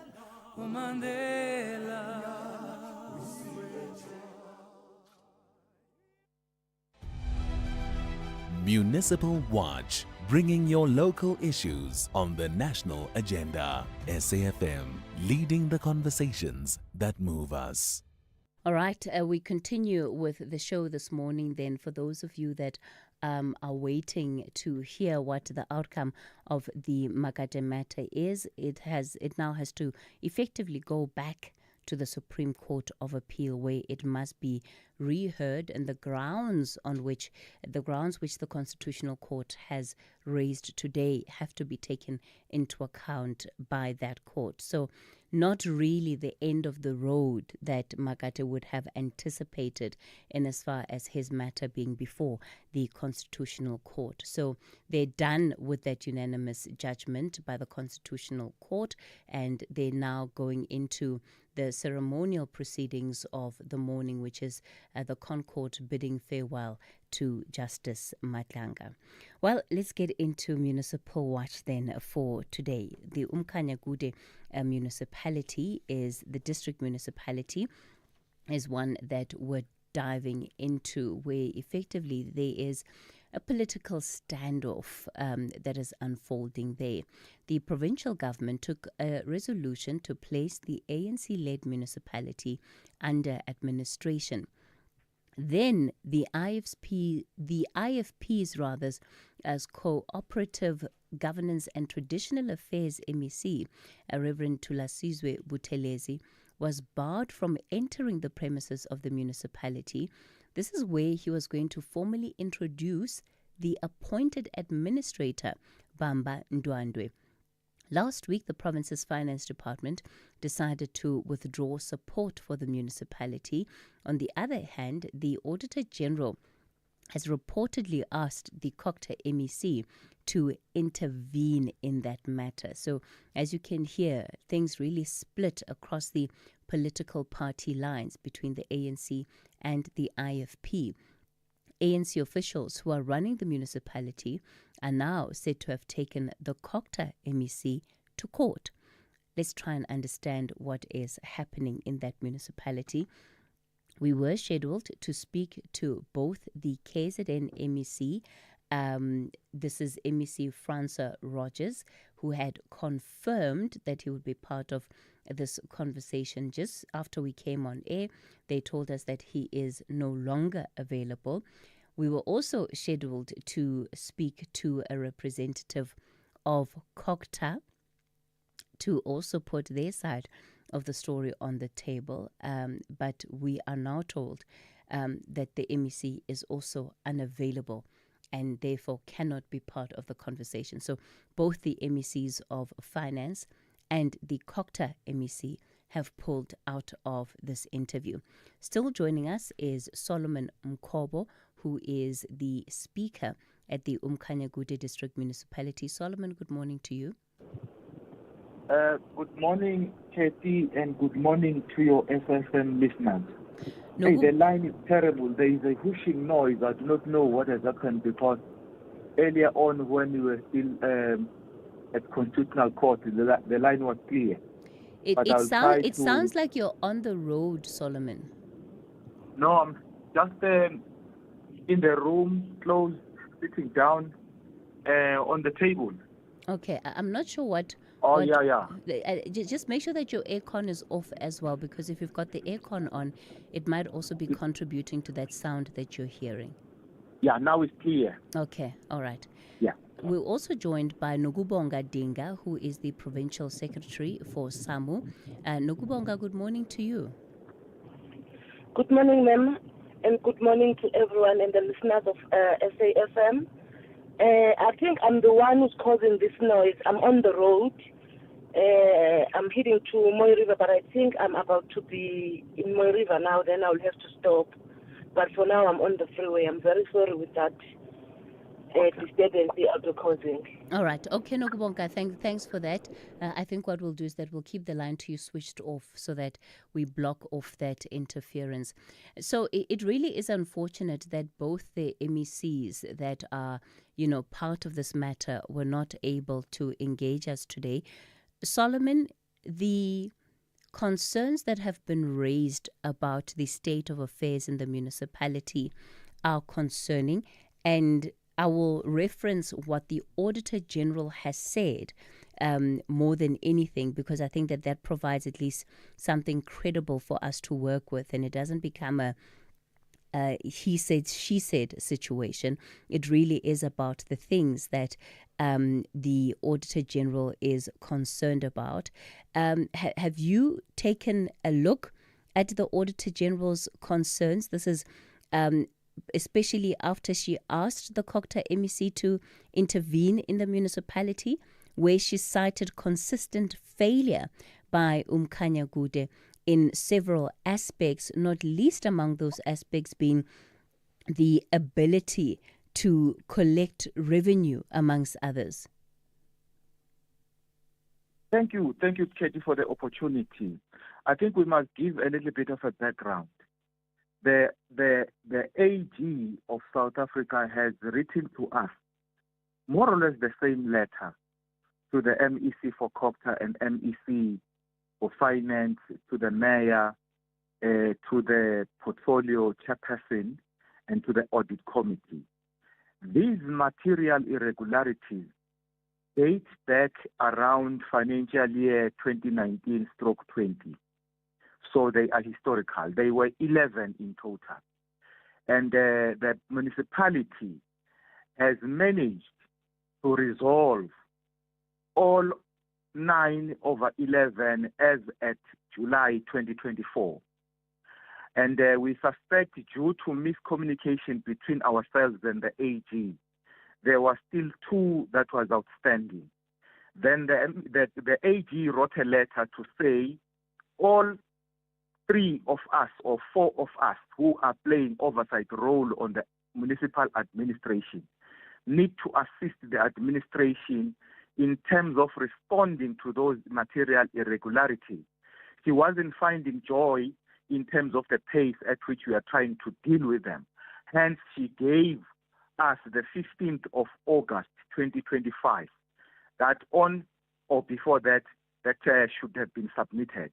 Gladly enough, we have already dealt with all 11 of them. Material irregularities we have submitted, I think, last week. So the letter from the AG has been taken out of context because there is a current dispute between ourselves and the MEC for Kokta, which involves intervention, Section 139 intervention of the Constitution of 1996. I do not know whether the MEC did that wittingly or unwittingly, because we are disputing the base. I think we're still going to find time to go into the basis of the intervention.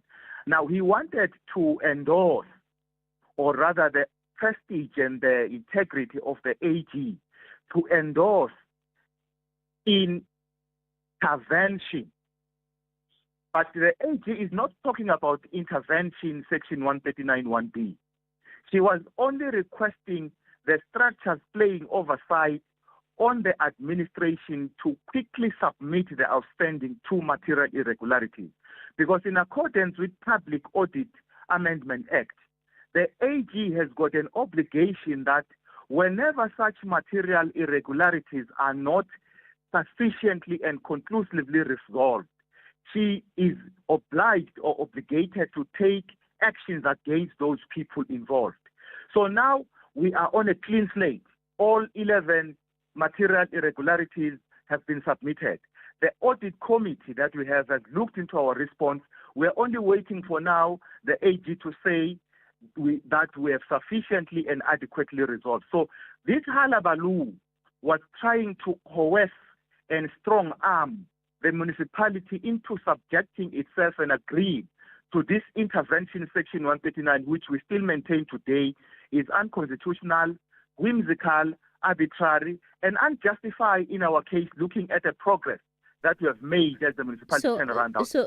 So Solomon, explain to me what then you think would be the intention of the Auditor General, because these are statements that she made 2 days ago. 2 days ago. So if in fact you had complied with all the requirements, as you are saying, and had submitted all the documentation that you need to submit, then there would be no need for her 2 days ago to be still calling for an intervention of sorts from the MEC, particularly when it comes to your inability to manage your affairs, including the credit and debt collection policy. The letter, I think, that the MEC has moved around and pulled to try to bolster his side in terms of enforcing Section 139(1)B. We received it, as I'm confirming to you. As you can see the noise here, I'm having papers before me. All these these offices, I think myself as the Speaker, we are the accounting authority. We have intervened and caused the MM to give us a timeline. The time that the MM has complied now. All we are waiting, because the cutoff date is the 15th of August. Yes. But as I'm talking to you, we have submitted. We are now awaiting for the AG to say your response is inadequate or you are done. Then we are cleared, because these are historical. As you talk, for some reason the municipality could not be able to collect revenue because of the policy issues now emanating from issues coming from the data that is not clean. Some creditors are long gone. Some creditors changed properties and moved away. So that's what we have been dealing with. And it was really a concern, we must agree, because we couldn't recover the money that we were using to provide people with water. But as we say now, we must delineate these two issues. The MEC is struggling to give rationality on this intervention and laying his hand on a letter from AG, believing that when he pulls the office of the AG, we will be able to relent the claim that the intervention he is enforcing is unjustified now. So we have to delineate that the AG is not calling for Section 139(1)B. Yes, the AG is calling for the pace to respond to the two outstanding material irregularities. But why must the AG push for that to happen when you have acknowledged that some of these matters are historical? So you've long known about them, you've long had the opportunity to do something about them. I think when you look at our performance, you would realize that we have moved from 40% revenue collection to over 65% out of the efforts on our own, but of course supported by various sectors, including AG. So this is a work in progress. You can't say when these are dating far back as 2019, 2020, and even before, and even beyond, because the nature of this thing, to cleanse the data that you have, it's a process. To go remove defective meters, because are giving you defect readings, and then people get to dispute whatever statement that you send to them. So it's a process, you like overhauling. But there are signs that you are turning the corner. Hence, you are saying the MEC must demonstrate to us what are the reasons that are compelling him to subject us to Section 139(1)B. Nokubonga, let me bring you in here. As the Provincial Secretary for SAMU, we saw some municipal workers yesterday protesting against the installation of an administrator in this municipality. What is there a collective view amongst workers, firstly, or in the same way that we see that there is division amongst those in council and what is happening provincially, where there are these conflicts along political lines? Do the same apply when it comes to the workers? Sorry, ma'am, sorry, I was trying to park here. I didn't get it. What is it that is applying to us as workers too?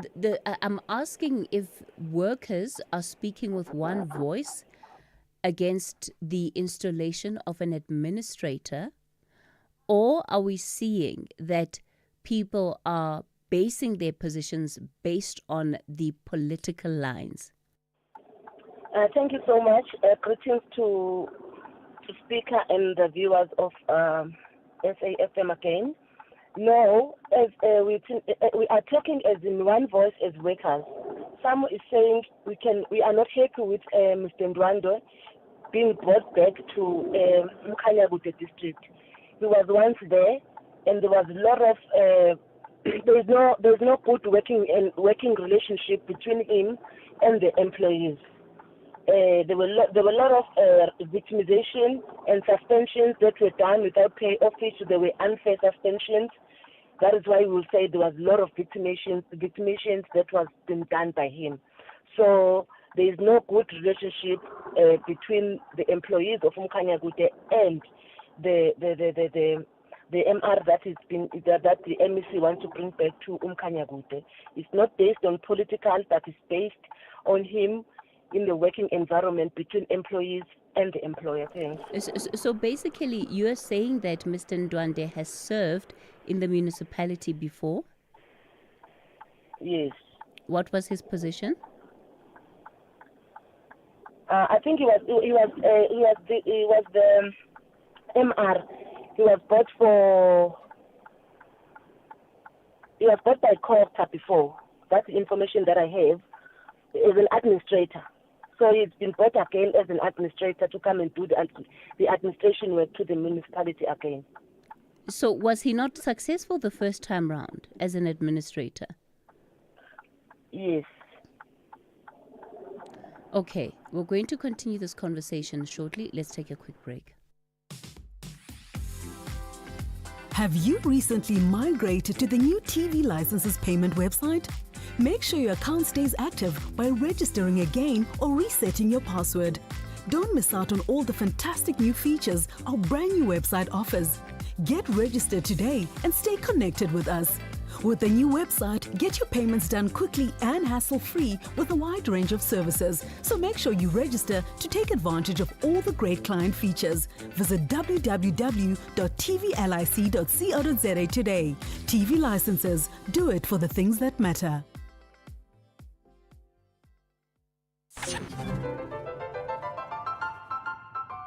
Hi, my name is Kutlwana Masote, your host of Weekend Sundowner Classics every Saturday and Sunday afternoon between the hours of 4 and 7 p.m. exclusively on SAFM. Now, this is where you get your best classical music jams on any radio platform. Join me every Saturday and Sunday afternoon between 4 and 7 p.m. Weekend Sundowner Classics. The Department of Women, Youth and Persons with Disabilities, in collaboration with the Department of Sports, Arts and Culture, the Gauteng Provincial Government, Standard Bank South Africa and Absa Bank, invites you to the Empower Her Market, celebrating women's economic power, on the 1st of August 2025 at the Sandton Convention Centre. Under the theme, Building Resilient Economies for All, Women Leading the Future of Trade. Tune into the talking point as we shine a spotlight on women entrepreneurs as powerful drivers of South Africa's economy. Rekao Fela Basadi. Municipal Watch, bringing your local issues on the national agenda. SAFM, leading the conversations that move us. Well, we continue the conversation on the talking point. The Umkhanyagude District Municipality is our focus for this Thursday. Solomon Mkobo is the speaker at the Umkhanyagude District Municipality, and Nogubonga Dinga is the provincial secretary for SAMU. We were scheduled to be joined by the MECs for finance and the MECs, the MEC of Kokta, but they've since pulled out of the conversation. So, Nogubonga, in trying to understand the opposition of workers to Bambandwandwe as an administrator, I asked you before, when he was brought in as an administrator the first time round, did workers find that he was not successful in that job? And if you can give us examples for why you felt he was unsuccessful. Why I'm saying it was not successful, there was no improvement, because ever since he was brought as an administrator to correct whatever that he has brought in the municipality to Section 139A and B, he has never resolved anything from what it was birthed from. So that is what I'm saying. He has never done anything. In fact, he brought more misery to the municipality. As the workers, they were not even happy about him. Things, they went worse than being better. Do you think that Umkhanyagude should be getting an administrator, even if it's not Mr. Ndwande, but maybe somebody else? But listening from the report, as the speaker was saying, of AG, I don't think the municipality should go back to this Section 139B. I don't think the municipality is out of distress now. They should appoint the correct administration of the municipality and let the municipality work at its normal working environment. So what do you believe is behind the push to get an administrator into the municipality? I wouldn't know that one, ma'am. The only thing that I know is workers want to work, and we want whatever that is causing COPTA and the municipal council not being resolved. We want them to resolve all those other issues and we go back to work. What is behind it and what is happening, I really don't know.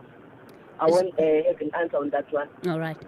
Solomon, because you have clearly highlighted why you believe it's unfair for the MEC to bring in an administrator, tell us what you believe is the motivating factor. Thank you, Katie. Greetings to Nogubonga, the Secretary of SAMU. Before I go to that question, Katie, you see, Mr. Ndwande's presence in the municipality, he has been there 3 times, and he has been in the district, including sister municipalities, 5 times. Now, his presence is always characterized with heightened unfair labor practices, leading to labor disputes, workers running to medical practitioners, securing some leave for depression because of the kind of leadership that he chooses, which he doesn't want to listen and to consult anybody. Our argument when it comes to Section 139(1)B, we've been under this administration since 2021, January, and this administration spanned on up until the 30th of April. But around the turn of 2023, February, the municipality substantially progressed to an extent of resolving all the 6 triggers, which were the ones which caused the initial declaration of the intervention. Now, the COPTA department is sitting with monthly reports, quarterly reports, as submitted by administrators who were there. The last was received in the month of April, which indicated that all the triggers which warranted the municipality to be subjected to Section 139(1)B were resolved successfully, except for 1 or 2, which in their nature are work in progress. That is the improvement and the enhancement of revenue collection, as emphasized by the Auditor General. But the Auditor General is talking about material irregularities which occurred in 2019-2020. So the AG cannot say intervene for the irregularities that has happened then, except to say support and encourage the management to respond. Revenue enhancement is work in progress. We have improved. We are now sitting at around 65% of the collection. As matters stand, government departments are not paying for our service that we provide. We expect the MEC to push on our behalf. We are owed over 35 million by government services, or rather government departments, which are benefiting out of our services. Another one is the investigation of unauthorized, irregular, and fruitless and wasteful expenditure. These are ongoing. We have reduced our irregular expenditure from 6 billion to over 1.8 billion. All of that has been submitted to AG Audit Committee, and even Department of Finance and COCTA.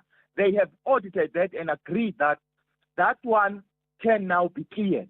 So we are a municipality that is now working. I don't want to go to other triggers because they are just a creation, an imagination of a person who is hiding some political agenda that we do not know, like political instability. All council structures, they sit religiously and regularly as expected by legislation. Now, this means council does sit, EXCO, all portfolio committees, they do sit, even MPEC, what in province and national is called SCOPA, it does sit regularly.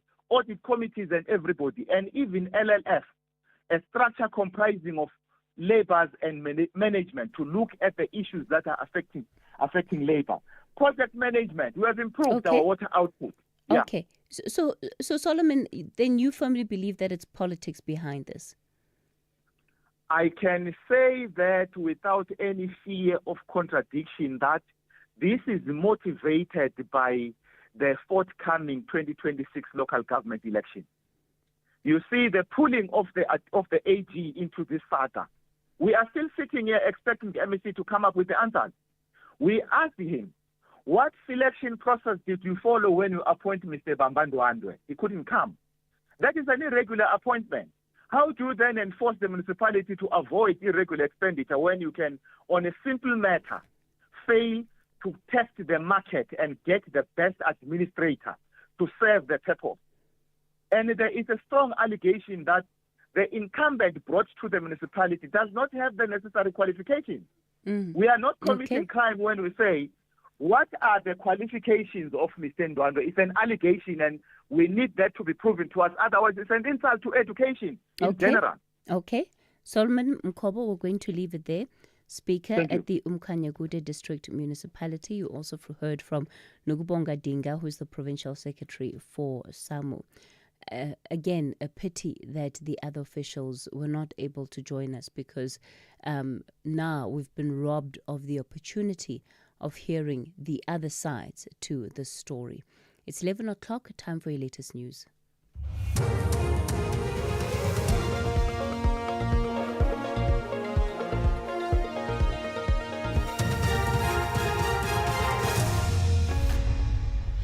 Thank you, Cathy. On the top stories, police dismiss reports claiming Jerry Bushukha has been found dead and expectations on the interest rates announcement. For SAFM News, I am Ondalambana and a very good morning. Police have dismissed what they say is misleading and false information, claiming that kidnapped Pretoria businessman Jerry Bushukha has been found dead. The SAPS has confirmed that investigations into Bushukha's kidnapping is at an advanced stage and the businessman has not been found alive nor deceased. Bushukha was last seen on November 18th in 2024 after attending a business meeting at a food outlet in Centurion. National Police spokesperson Athlenda Mate has called on social media users to stop spreading unverified information. We are also urging social media users to spare a thought for the family of the victim. The spreading of such misleading information has caused unnecessary trauma, panic and anxiety for the close family members, which include his mother, wife and children. We are in close contact with the family and any developments in the case. The family will be the first to be notified by the investigating team. So we are still searching for Mr. Jerry Bushukha. The DA in KwaZulu-Natal says although the motive behind the murder of Mohlahlana Ndlovu remains sketchy, they are questioning Police Minister Senzo Mchunu instruction to disband the political killings task team in January. 5 suspects have been arrested in connection with the December 2023 murder of Umgeni Municipality Chief Whip Ndlovu. DA-KZN Provincial Leader and Finance MEC Francois Rogers says a lot of questions remain unanswered. One wonders if the left hand knows what the right hand's doing, particularly in light of what Lieutenant General Mkhwanazi revealed a couple of weeks ago. I don't want to speculate, but it does leave a lot of unanswered questions, which hopefully this case will shed some light on. Because if there was political motive behind the killing of Mohlahlana, then one wonders why we would have units collapsed. One just thinks of what's unfolded in the killing of Sindiso Magatka. Northwest Police Management have welcomed the arrest of a 26-year-old man over the rape and murder of a 6-year-old girl in Tsoge near Morukweng. The incident happened this past Saturday. It is reported that the girl's half-naked body was found on Sunday at the entrance of a pit latrine.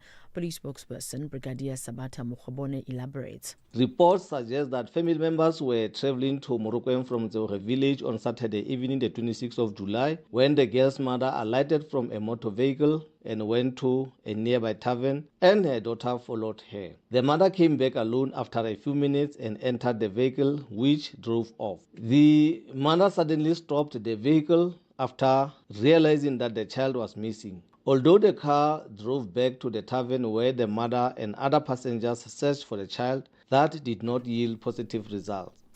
The Free State Department of Roads and Transport has dismissed claims that 269 million rand meant for the revitalization of the R709 road between Duursprite and Excelsior has gone missing. MEC for the department, Jambu Mbalula, says the project cost 214 million rands and only 93 billion rands has been spent on it to date. The first contractor was paid 70 million rands for tar removed before his contract was terminated following an NCOP visit which revealed irregularities. This was amid allegations that Free State Premier McQueen Letsuha Mataye and Mangaung Speaker Lawrence Mataye solicited bribes from the first contractor. The current contractor has halted operations due to alleged non-payment. Mbalula has admitted that the department is behind on payments, but it intends making them on the 8th of August. Mr. Mbalula, he promised us that the road is going to be fixed. He said the road is going to be patched and it will be viable to us. Yes, we were happy to meet with him, but we can see that was just for fun. The road is not being done anything good for us. It still has the potholes. They are even bad. They are worse than before because they are using soil. It's soil or it's gravel or whatever. And after rain, then everything it's out. So it's useless. For them to say there's a contractor that is working here, it's useless. They're just misusing the funds. Independent economist Elise Kruger says she expects the Reserve Bank's Monetary Policy Committee to cut interest rates by 25 basis points when it announces its rate decision this afternoon at 3 p.m. in Pretoria. Kruger says subdued consumer price inflation, muted economic growth, and with real rates remaining restrictive, leave the door open for additional monetary support. The MPC cut rates by 25 basis points at the last meeting, which took the repo rate to 7.25% and the prime lending rate to 10.75%. The bank also expressed that it was considering a scenario with a lower inflation target range for South Africa. Kruger elaborates. Inflation data for the month of June suggests that consumer inflation remains well under control in South Africa. Headline inflation came in at 3%, up from 2.8% in May, but still right bang at the bottom of the Reserve Bank's target band of 3 to 6%. From that point of view, I am still positive that the Reserve Bank could cut interest rates by 25 basis points at the end of July. As inflation remains well under control, the economy remains quite weak, and in combination, those factors really open a window for a further cut in interest rates. World Athletics Track and Field's governing body has set a September 1st deadline for female athletes to pass a once-off genetic test to be eligible for elite level and world ranking events.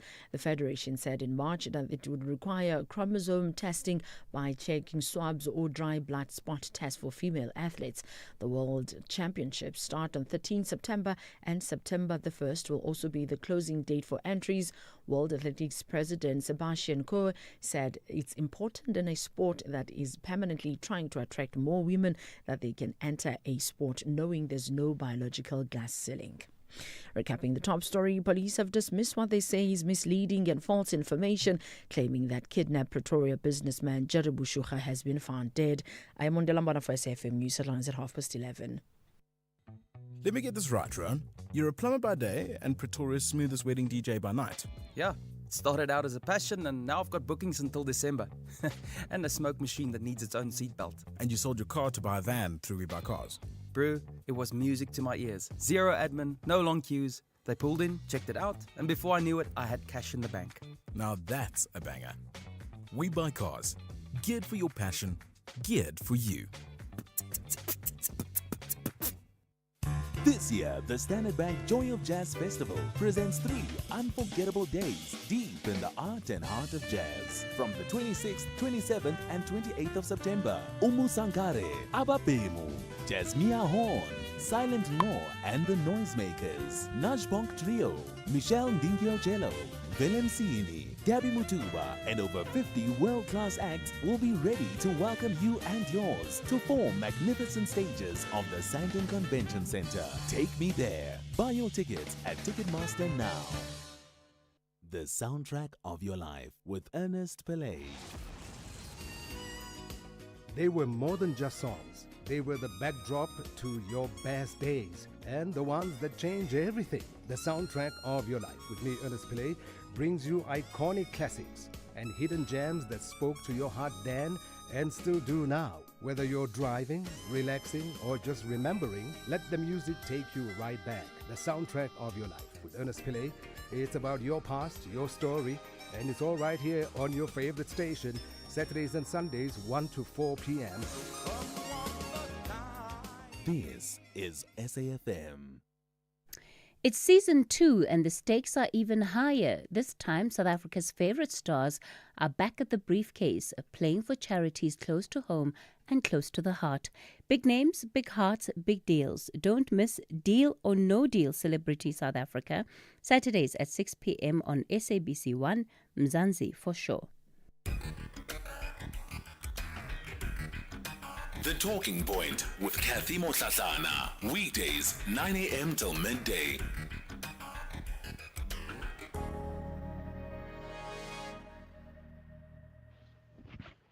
Cathy, maybe it's better to find out from the workers because they are maybe not necessarily against the person who's coming to do some reforms, but maybe this specific person. Maybe if the person has been changed and you bring another one with credibility and without suspicion, maybe the person will be accepted to help the municipality to restore itself in good management and financial management. Good morning, Sis Cathy. Sis Cathy, let us be practical. It's not like Vodacom doesn't want to compensate that guy. They want to compensate him for the 9 million. So I think that man, he was ill-advised. So there's no company that can give you those billions because actually you are saying that company must collapse. And then after giving you those billions, what's going to happen to the company on its own? We're speaking to Jimmy Bogopa from Khobokon. Good morning, Sis Cathy and your team. This is Sakile Ntsogweni from Bomhlabialingan. You know, Sis Cathy, I don't understand why Vodacom doesn't give Mr. Makate what is due to him. Or is it because he's a black person? They believe he doesn't deserve that kind of money. Thank you. Ask Cathy, Molos is Sonabo from Armanas. You see, I hear people criticizing President Ramaphosa for what he did to Minister Mchunu. But Jacob Zuma did the same thing to Stelo. Jacob Zuma did the same thing to Mahlangu when he suspended them. He did exactly what Ramaphosa did, but certainly today some people that are supporting Jacob Zuma saying Ramaphosa is wrong. What nonsense is that? What nonsense is that? Hey, want to check your TV license balance conveniently? Look no further. Our SMS service allows you to do just that. By sending a message containing your ID or TV license number to 44210, you can quickly access your balance without needing multiple inquiries or waiting on hold. Plus, standard SMS rates apply. Take advantage of this efficient method to stay informed and streamline your payment process today. T's and C's apply. Hear the rhythm, feel the heat at the Imbaula Music Festival, where music, culture and community come alive. Tune in to Seasons with KG Mwekezi and the soundtrack of your life with Ernest Pillay, coming to you live from the Pretoria Botanical Gardens from 10 a.m. on the 2nd of August 2025. Come and vibe to Sunel musician Calvin Momo, Amanda Black, Zingo Malo, Trompis and many more. More than music, share stories, spark change, and unite against gender-based violence. Grab your tickets at imbaula.co.za.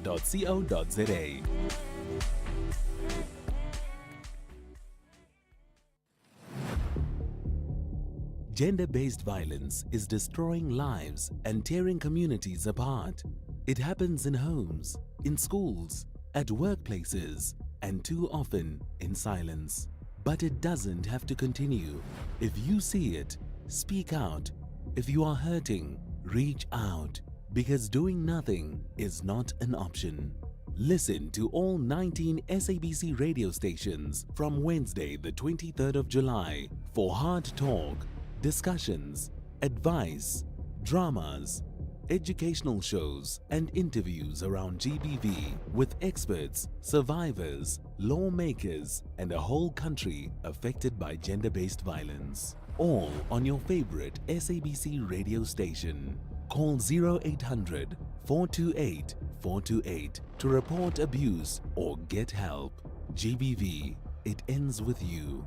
This message is brought to you by the SABC. Hashtag SAFM Talking Point. You're listening to The Talking Point. Our final conversation this morning looks at the issue of non-communicable diseases as the rising cost of living continues to place basic healthcare out of reach for so many. Non-communicable diseases, or NCDs, as they're also often referred to, like cancer, heart disease, diabetes, are silently claiming lives. The National Cancer Registry says 65% of all natural deaths in South Africa are attributed to non-communicable diseases, and many of these are preventable with early detection and access to care. Our next guest will be launching an expanded mobile healthcare screening initiative across KwaZulu-Natal, the Eastern Cape and the Northern Cape. It aims to bring free on-the-ground cancer and general health screenings to South Africans who would otherwise not have access. Nolene Koschan is the Chief Executive Officer at Pink Drive. Nolene, good morning. Good morning, Cathy, and good morning to your listeners. Dr. Sarah Neitz is a breast surgeon. Dr. Sarah, good morning to you. Good morning, Cathy, and good morning to the listeners.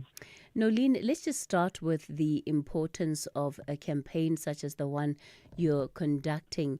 We know how overburdened our healthcare system is overall, and it seems to be in the primary healthcare sector where we really could be doing better, and that would include people being able to go to a medical center to get screened for various diseases. Absolutely, Cathy. I mean, and that's the whole reason why Pink Drive does what it does do. We've been in existence for about close on 20 years now, and I realized that we need to take the cancer health screening services to the communities, but it's very important to obviously educate them because there are so many myths and stigmas around cancer. But by taking health services such as ours to the communities, we are helping alleviate the burden on the public sector hospitals where there is such backlogs. And our whole focus and what we go out there stating is that early detection can prolong a life. How do you find that you're received by communities? It's amazing. I mean, you know, as soon as we advertise that we are coming into a community, and that's obviously done with the provincial authorities, identifying the communities and via their health promoters, we are totally oversubscribed, and we are welcomed. And I mean, we started out with our focus only being breast cancer. The additional services that we have now added on has come from the communities themselves. So for argument's sake, we now do pap smears, there's HPV screening, there's the PSA screening for the men. We've added, for prostate cancer, we've added on skin cancer screening. There's also lung and TB screening, as well as primary health. And they actually see us as, you know, I suppose, a savior for them. So we are totally welcomed. I want to talk about cancer in particular, and we'll move on to other non-communicable diseases. Sarah, I'm going to use just what is an anecdotal example. More and more, I'm finding just in my own circle that the word cancer and cancer diagnosis are coming up ever so often. And when we look at the prevalence rate of cancer in South Africa, why are we seeing these increasing levels of this disease among our population? So, I mean, I think it's a number of factors. We certainly are seeing an increase, and I think a lot has got to do with the adoption of more westernized lifestyles. If you look at particularly breast cancer, the risk factors are quite clear, and things that you can, there are things that you can change and things that you can't change. But for instance, we're seeing higher rates in people who use alcohol, smokers, women who are overweight or have sedentary lifestyles, so are not exercising. So those are all risk factors. And as we are moving towards these lifestyles, we are seeing an increase in these diseases. So yes, it is unfortunately becoming more common, and is certainly something that is affecting all of us in some way. Are there ways in which we need to be rethinking how we're conducting and structuring our lives so that we mitigate against the risk of developing cancer? Yeah, I think it's important that you're aware of your overall risks, and certainly your family history comes into play with that. So if you know that you have certain diseases in your family, such as diabetes, such as breast cancer, then it would be of value to change your lifestyle to be aware of what can heighten your risk, and you know, to then try avoid that. So as I said, I mean, the common, and it's across most of the non-communicable diseases, being overweight, not exercising, alcohol and smoking are really big predictors in terms of breast cancer risk, it's also hormone exposure. So, for instance, hormone replacement therapy after a menopause does increase risk. And again, I mean, life is there to be lived, but if you are at a particularly high risk from a family history point of view, that is something to avoid. Nolene, there of course does sometimes seem to be a disconnect between what we know to be some of the contributing factors towards the development of disease, such as cancer, versus what we actually do. What are some of the realities that you have found when you are engaging with different people coming from all of these varied communities in this country about why we simply aren't able to align the behavior with what the doctors tell us we should be doing?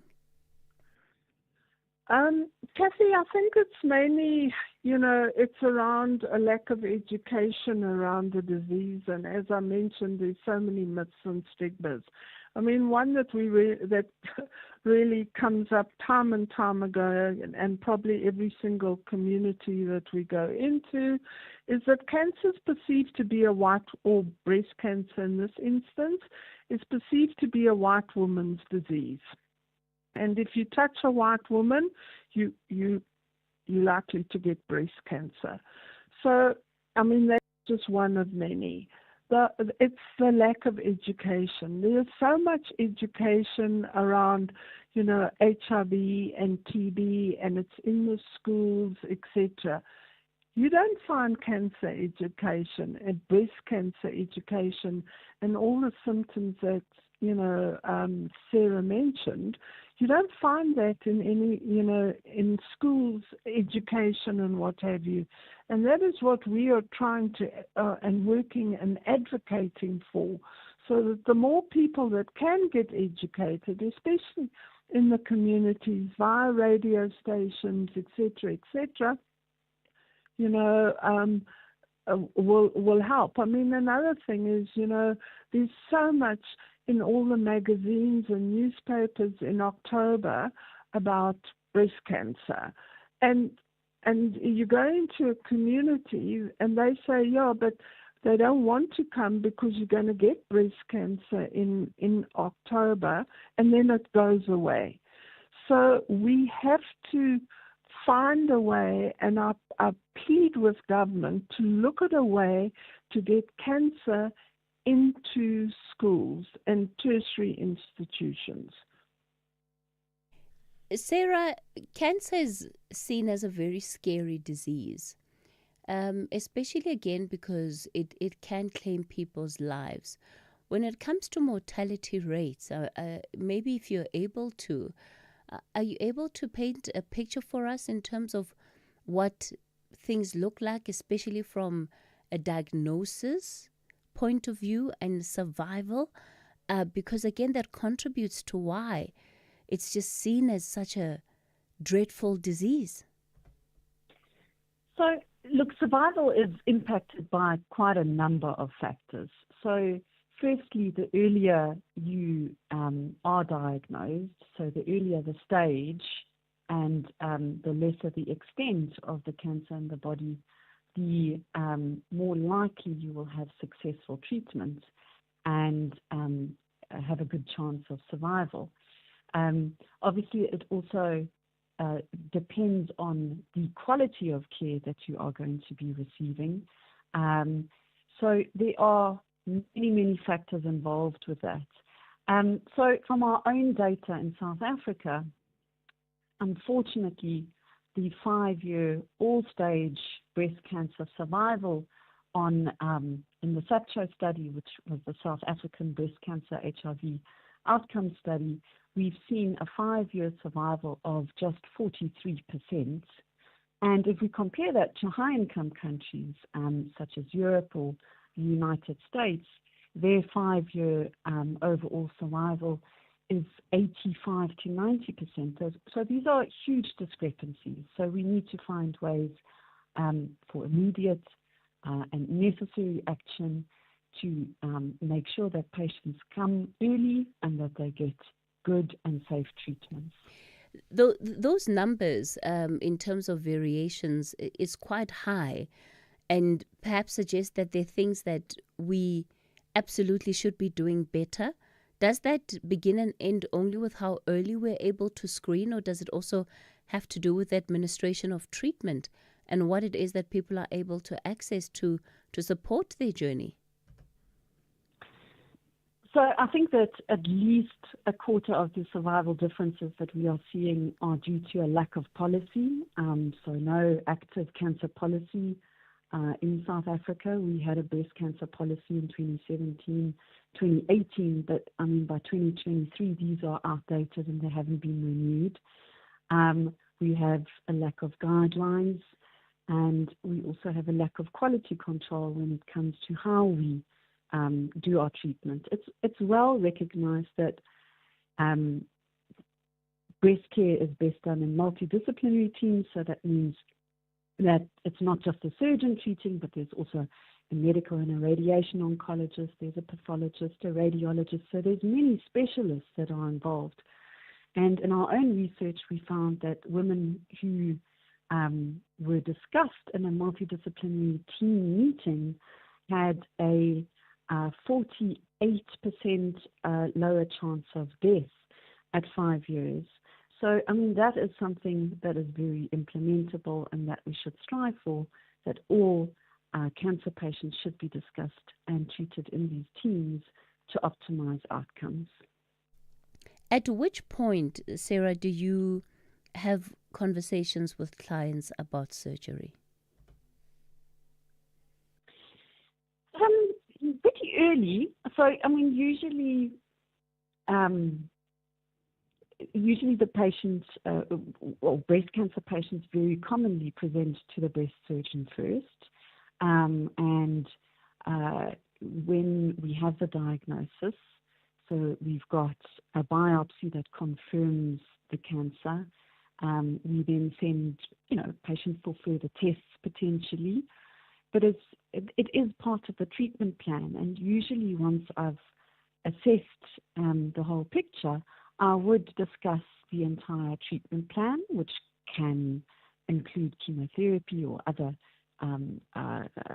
systemic treatments, so treating the whole body, surgical options, and radiation. And how we sequence this really depends on what type of cancer it is, what the stage is. So it really varies across each patient. But I would say that it's usually discussed within the first or the second meeting with the patient. Dr. Sarah Neitz, let me thank you so much for your time. I know you've got to go. Nolene Kotsan, who is the CEO at Pink Drive, is going to stay on the line with us. For now, it's 11:30. Thank you, Cathy. On the news headlines, the Constitutional Court has sent the case of Nkosinathi Makate's Please Call Me and Vodacom back to the Supreme Court of Appeal. The Apex Court handed down its judgment in the long-drawn legal battle in Johannesburg this morning. The Nelson Mandela Bay Business Chamber in the Eastern Cape says there will be crisis should the U.S. impose 30% tariffs on South African vehicle exports. And police have dismissed what they say is misleading and false information, claiming that kidnapped Pretoria businessman Jerry Bushoga has been found dead. A full update follows at the top of the hour. If you think you cannot afford a lawyer, think again. Clientele Legal has made professional legal services affordable for you. Whether it's a civil, criminal, or labor-related matter, we have a nationwide panel of attorneys standing by to assist you. SMS SAFM to 32195. That's SAFM to 32195 and we'll call you back. Clientele General is a licensed non-life insurer and an authorized FSP. Standard rates and terms and conditions apply.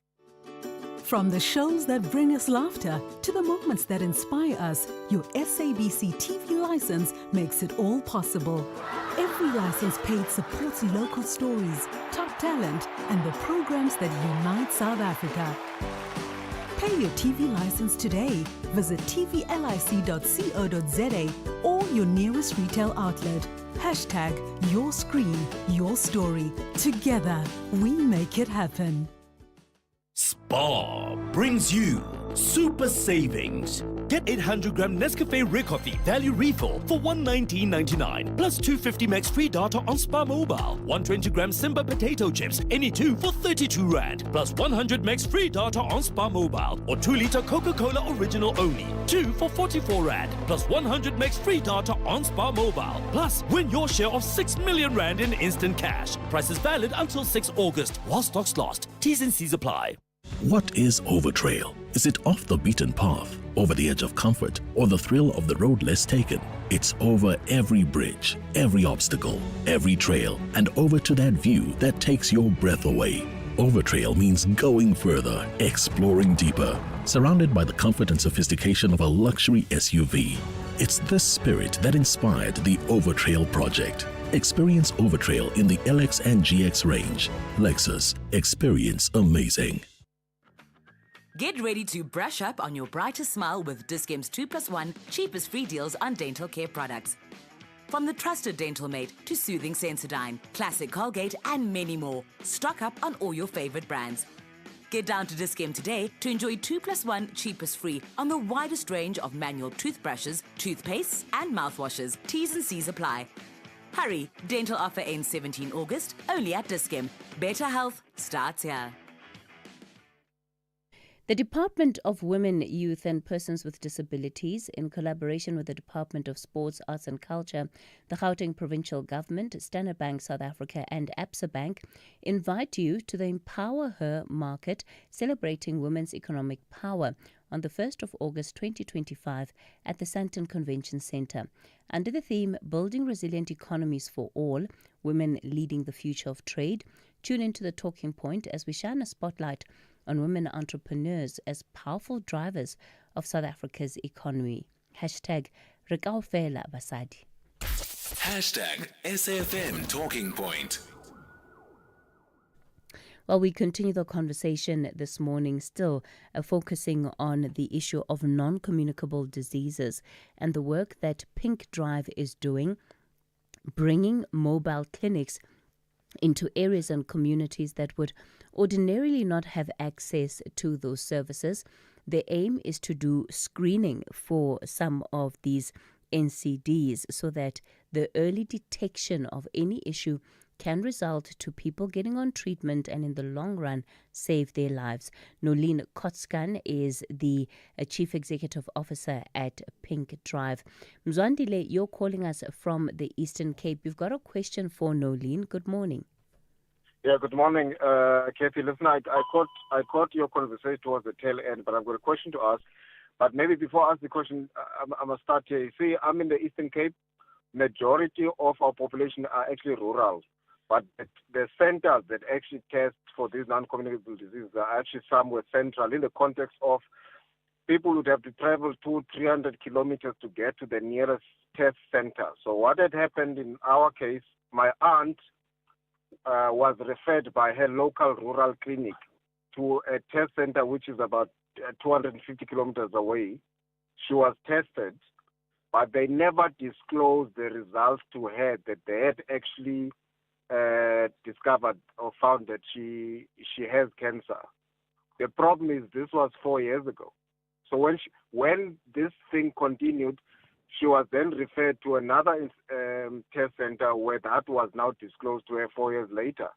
She unfortunately died as a result. So I want to know, in a situation like that, where if that was disclosed to her, I can tell you now, they might have cut the breast and she would still be alive. Who's generally responsible in a scenario like that?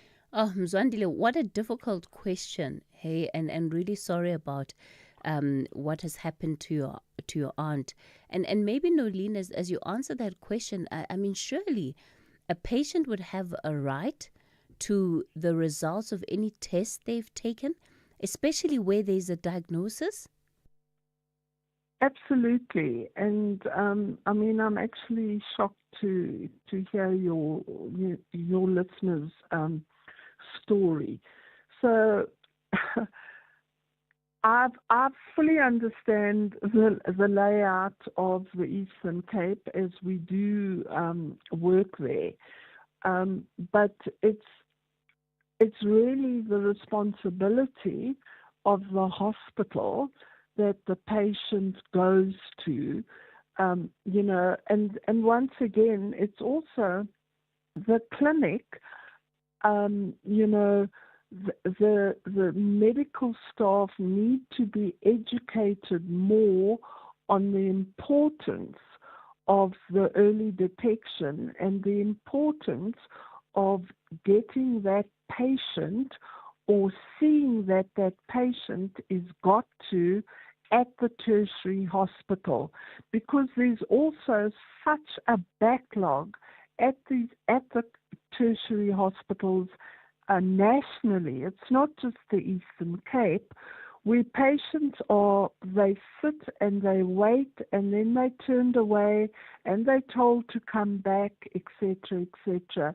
But for a doctor at a tertiary hospital, it is imperative that they disclose the status of that patient to the patient. What look in Mzwandile's example, of course, his aunt has already passed on, so perhaps may be difficult to get some answers, but perhaps to empower people today who themselves could be patients right now. What power do they have in demanding that they must receive results to their tests? They must say to the doctors, it's my right, I want to know what the diagnosis is. And unfortunately, and this is also that we come across, certain of the hospitals, I'm not saying it's all of them, it's easier not to tell the patient anything because they know they can't help them and they basically send them away. We come up against this time and time again. Or the patient is in such a bad state already that they actually just give them a few panados and what have you and tell them, you know, come back in 6 months' time or 6 weeks' time, knowing full well that patient's not going to be allowed. And we come up against this. Nolene, I am gobsmacked. Yeah. It's tragic. It really is tragic. Because you're not even giving these patients an opportunity. No. You're giving them no opportunity at all. In the private healthcare system, there would be claims of malpractice against doctors if this kind of thing happened. Absolutely. And I think once again, it's the lack of education and you know, the patients knowing what their rights are. So they accept what gets told to them and they go away probably in pain and completely disillusioned with the system and the way they are treated. I've got this WhatsApp message here for you. It says, I just so wish that the mobile clinics could go around the townships and rural areas to do screening with us men so that these killer cancers could also be detected early. Blessed are women because they're privileged to have pap smears. What do you have to say to that? Well, with Pink Drive and our units, wherever we go and whatever screenings we are doing, we offer the screenings for men as well, which is the PSA screening. We have a little blue gazebo that's always up with our trucks. And our male campaign is affectionately known as More Balls Than Most. And we encourage the men to come forward. We educate the men on breast cancer as well, because men also get breast cancer. We've detected a number of men over the years. And also we educate them on, you know, what to do when your partner is diagnosed with breast cancer, because it's vitally important that there's a support system at home as well. So we do as part of our general cancer screening services, that whenever we go into the communities, we do offer the education and a service for the men. So you can only screen men over the age of 40 for the PSA screening, but we do educate on testicular cancer as well. So I'm urging all the communities out there, if Pink Drive is in your area and you know it's coming to your area, then please, the men must come forward as well. Thanks for that, Nolene. I must say that I'm still gobsmacked by what you shared earlier in terms of what you're finding in communities, that, you know, doctors and the system effectively, deliberately, you have found in some instances withholding patients' results when they know and they can see they've been diagnosed with a serious illness. And I guess Mzwandile's example pretty much highlights that. How did we get here? How is this part of what we do as a society? And it just speaks to the inequality in this country and the cost of inequality in this country. Let me take more WhatsApp voice note questions for Nolene. Hi, good morning, Cathy. Mafuta here, Cathy. That's a very good question. Why are we seeing a lot of cancers around? I think, Cathy, there's a lot of carcinogenic products that people are using on a daily basis. Can your guest, Cathy, reflect on that? How can the drive to make awareness on the issue of people using these products which are known or unknown, which can cause cancer, what can we do? Because Cathy, diagnosis and treatment of cancer cannot be only the solution. Let's look at lessening the use of these products called carcinogenics. Nolene? Your listener is 100% correct. And Cathy, it's going back to the whole education thing again. We have to get education into the schools from as young as possible. So carcinogenics, etc., I mean, it's very simple. I mean, there's certain things, but that for argument's sake, as South Africans, we all love braai meat, okay? That's actually not the greatest and the healthiest by cooking it on these coals, etc.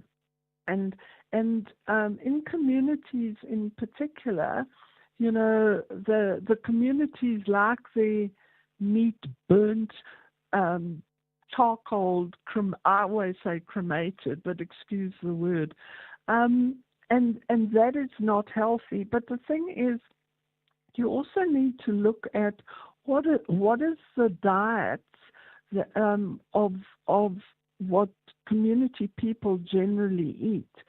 So, you know, if one's boiling your meat, etc., don't throw that water away. Your you know, the pap and stuff, cook it in that water, because the healthy goodness is in that water. So there are ways of trying to get people to change their diets and look at, you know, what could be causing cancer. I mean, Sarah did touch on it earlier, you know, educate people to exercise, obesity, look at obesity and all of those things. But we've got to start at an education level. So we need to get cancer and all this other items that that cause cancer, which can be, you know, alleviated into the curriculums and educate from there. Where can people get in touch with you, as in the Pink Drive, Nolene, in order for them to track where you'll be? Okay, so they can go to our website, which is www.pink www.pinkdrive.org and then click on the Move. And when you go there, it will show exactly where we will be in the month of August. I mean, it would be my dream to have trucks in every single province, but unfortunately, we don't get any funding from National Department of Health or any of the provincial governments. So all of this is done via fundraising and organizations such as Rio Tinto, who are funding us to go to Northern Cape, Eastern Cape, and Mpumalanga and KZN this August. Okay. So if anyone's listening and you are in these provinces, I urge you to go to the Pink Drive website, click on the Move, and you will see exactly which clinics and where we will be and on what dates. Thank you for your time. Nolene Koskan is the Chief Executive Officer at Pink Drive. That's where we leave it for today on The Talking Point. From the shows that bring us laughter to the moments that inspire us, your SABC TV license makes it all possible. Every license paid supports local stories, top talent, and the programs that unite South Africa. Pay your TV license today. Visit tvlic.co.za or your nearest retail outlet. Hashtag your screen, your story. Together, we make it happen. This Mandela Month, Nelson Mandela once said, "We have traveled a long journey. We have fought for peace and reconciliation, for social justice, for all men, women, and children." SAFM, leading the conversations that move us.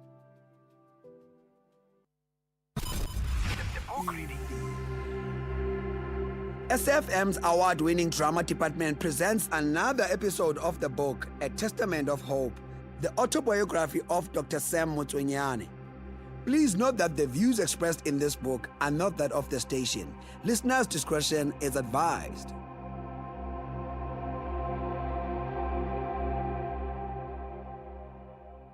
The black farmer was distributed amongst those members of NAFCOC who had an interest in farming. As indicated earlier, agriculture and farming were one of the areas in which NAFCOC wanted to make an impact right from the start. The Agricultural Committee of NAFCOC was responsible for dealing with farming communities in the rural areas and for maintaining contact with them through the black farmer. In this way, we had a link with black farmers throughout the country. The black industrialist, on the other hand, was distributed to the small backyard manufacturers throughout the country who were also members of NAFCOC.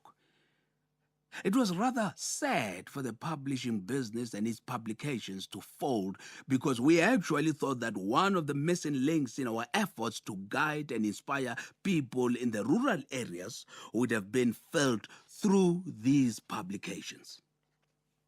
Chapter 11, Realizing a Dream, the African Bank.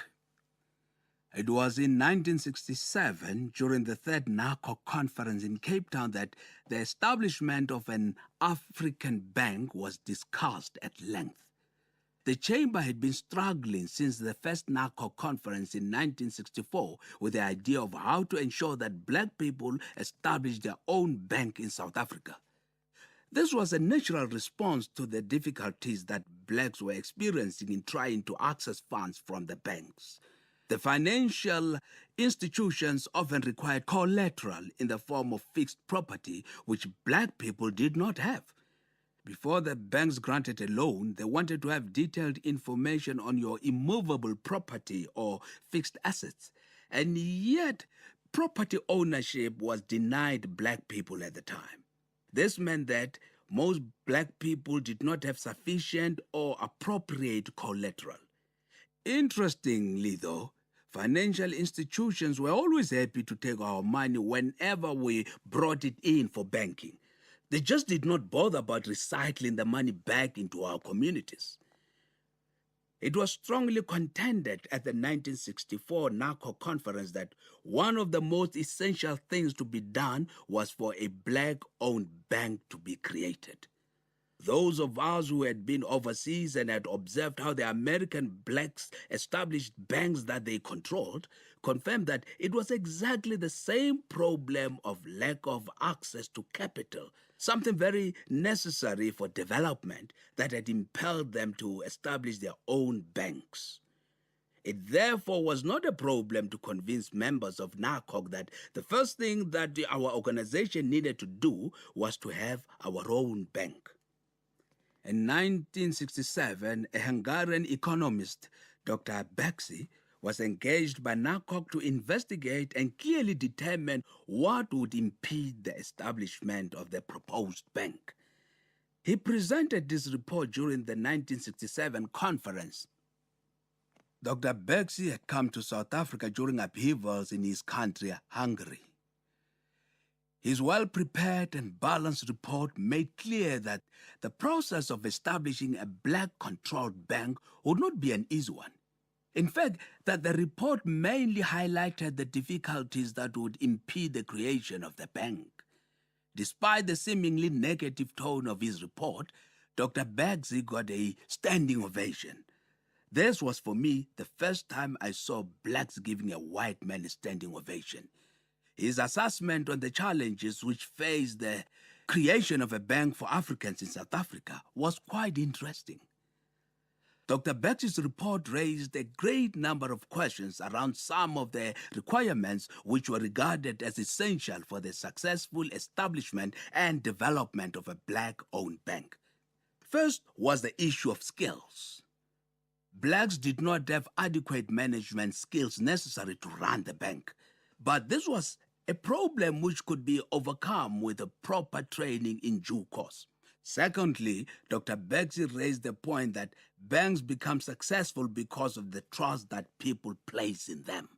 In the beginning, the bank would lack the trust that had to be cultivated over time. If people did not trust that their money would be safe and still be there when they returned to collect it, they would not support the bank.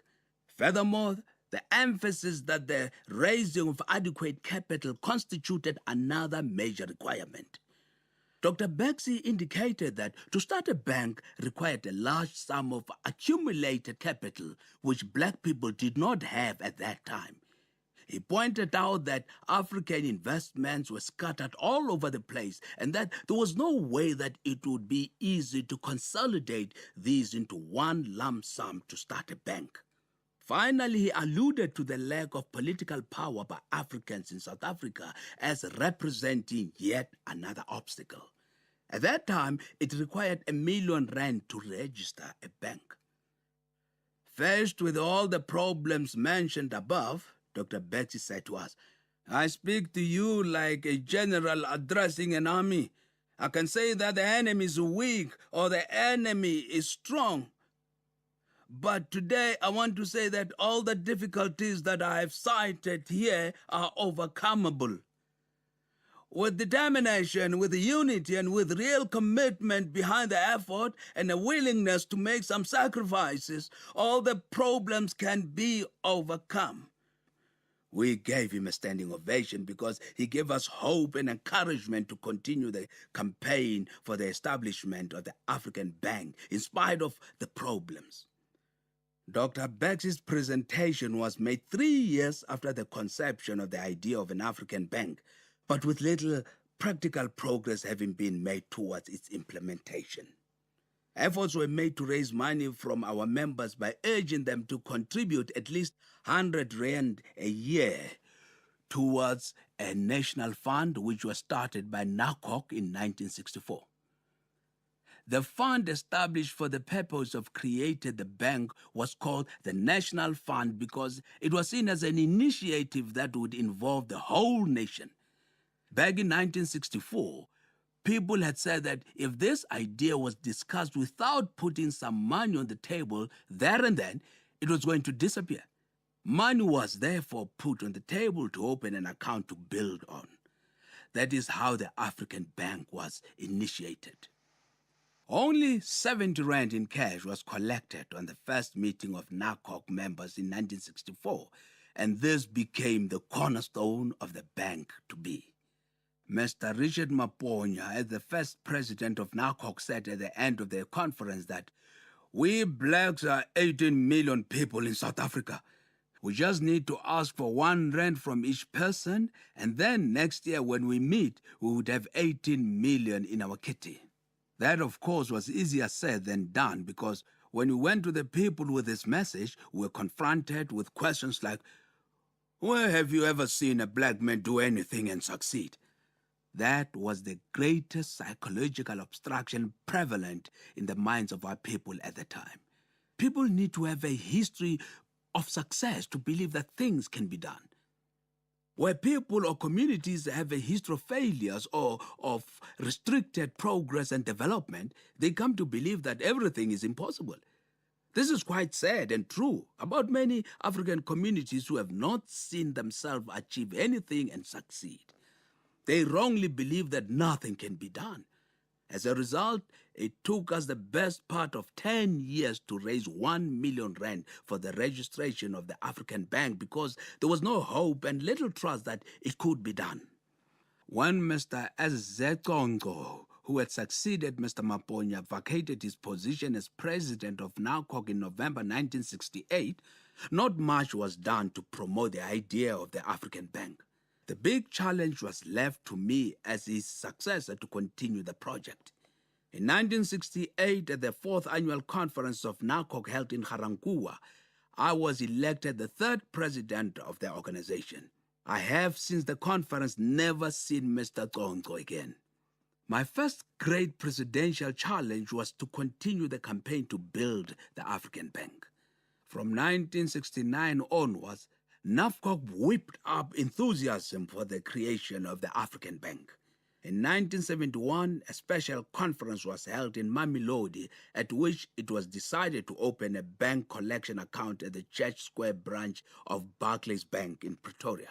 We opened the NAFCOC bank collection account into which all people wishing to join the company could deposit money for the creation of the African Bank from any part of South Africa. Money deposited into that account could not be withdrawn. People deposited money into that account with the objective to buy shares when the bank was registered.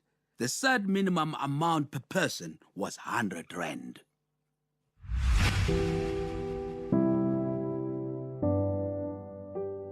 That was another episode of the book, A Testament of Hope, the autobiography of Dr. Sam Motswenyane. The book is available online on www.kmmr.co.za, KMMR Publishers, and in all leading bookstores countrywide.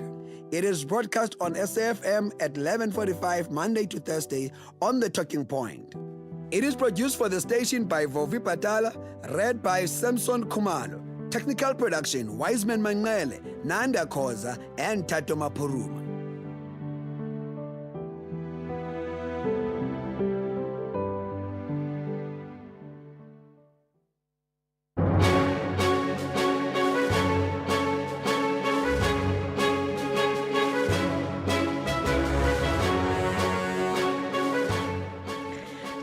On Thursday, the 31st of July, 2025. A very warm welcome to Update at Noon here on SAFM. Leading the conversation, I'm Sakina Kamwendo. Coming up on today's show, the order of the Supreme Court of Appeal is set aside. 4.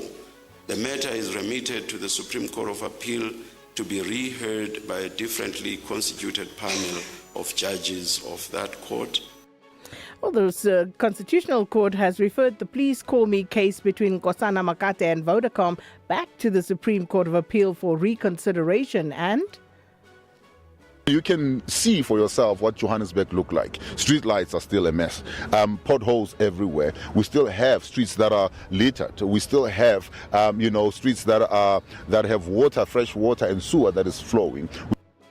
The Democratic Alliance in Gauteng says that the city of Johannesburg is unlikely to get the city ready for the much-anticipated G20 summit. Coming up in sport. More South Africans make the finals at the Aquatic World Championships, and Kim Lecourt continues to break records at the Women's Tour de France. John Kiriko with those details in the second half of the show. In the meantime, let us know what's on your mind. Please, you can send your voice notes to us on 082692399, or you can get in touch via X at SABC News_radio, or send us an SMS on 41391. Well, these and more stories coming up on the Thursday edition of Updated Noon. First, though, the latest news with Onela Mbana.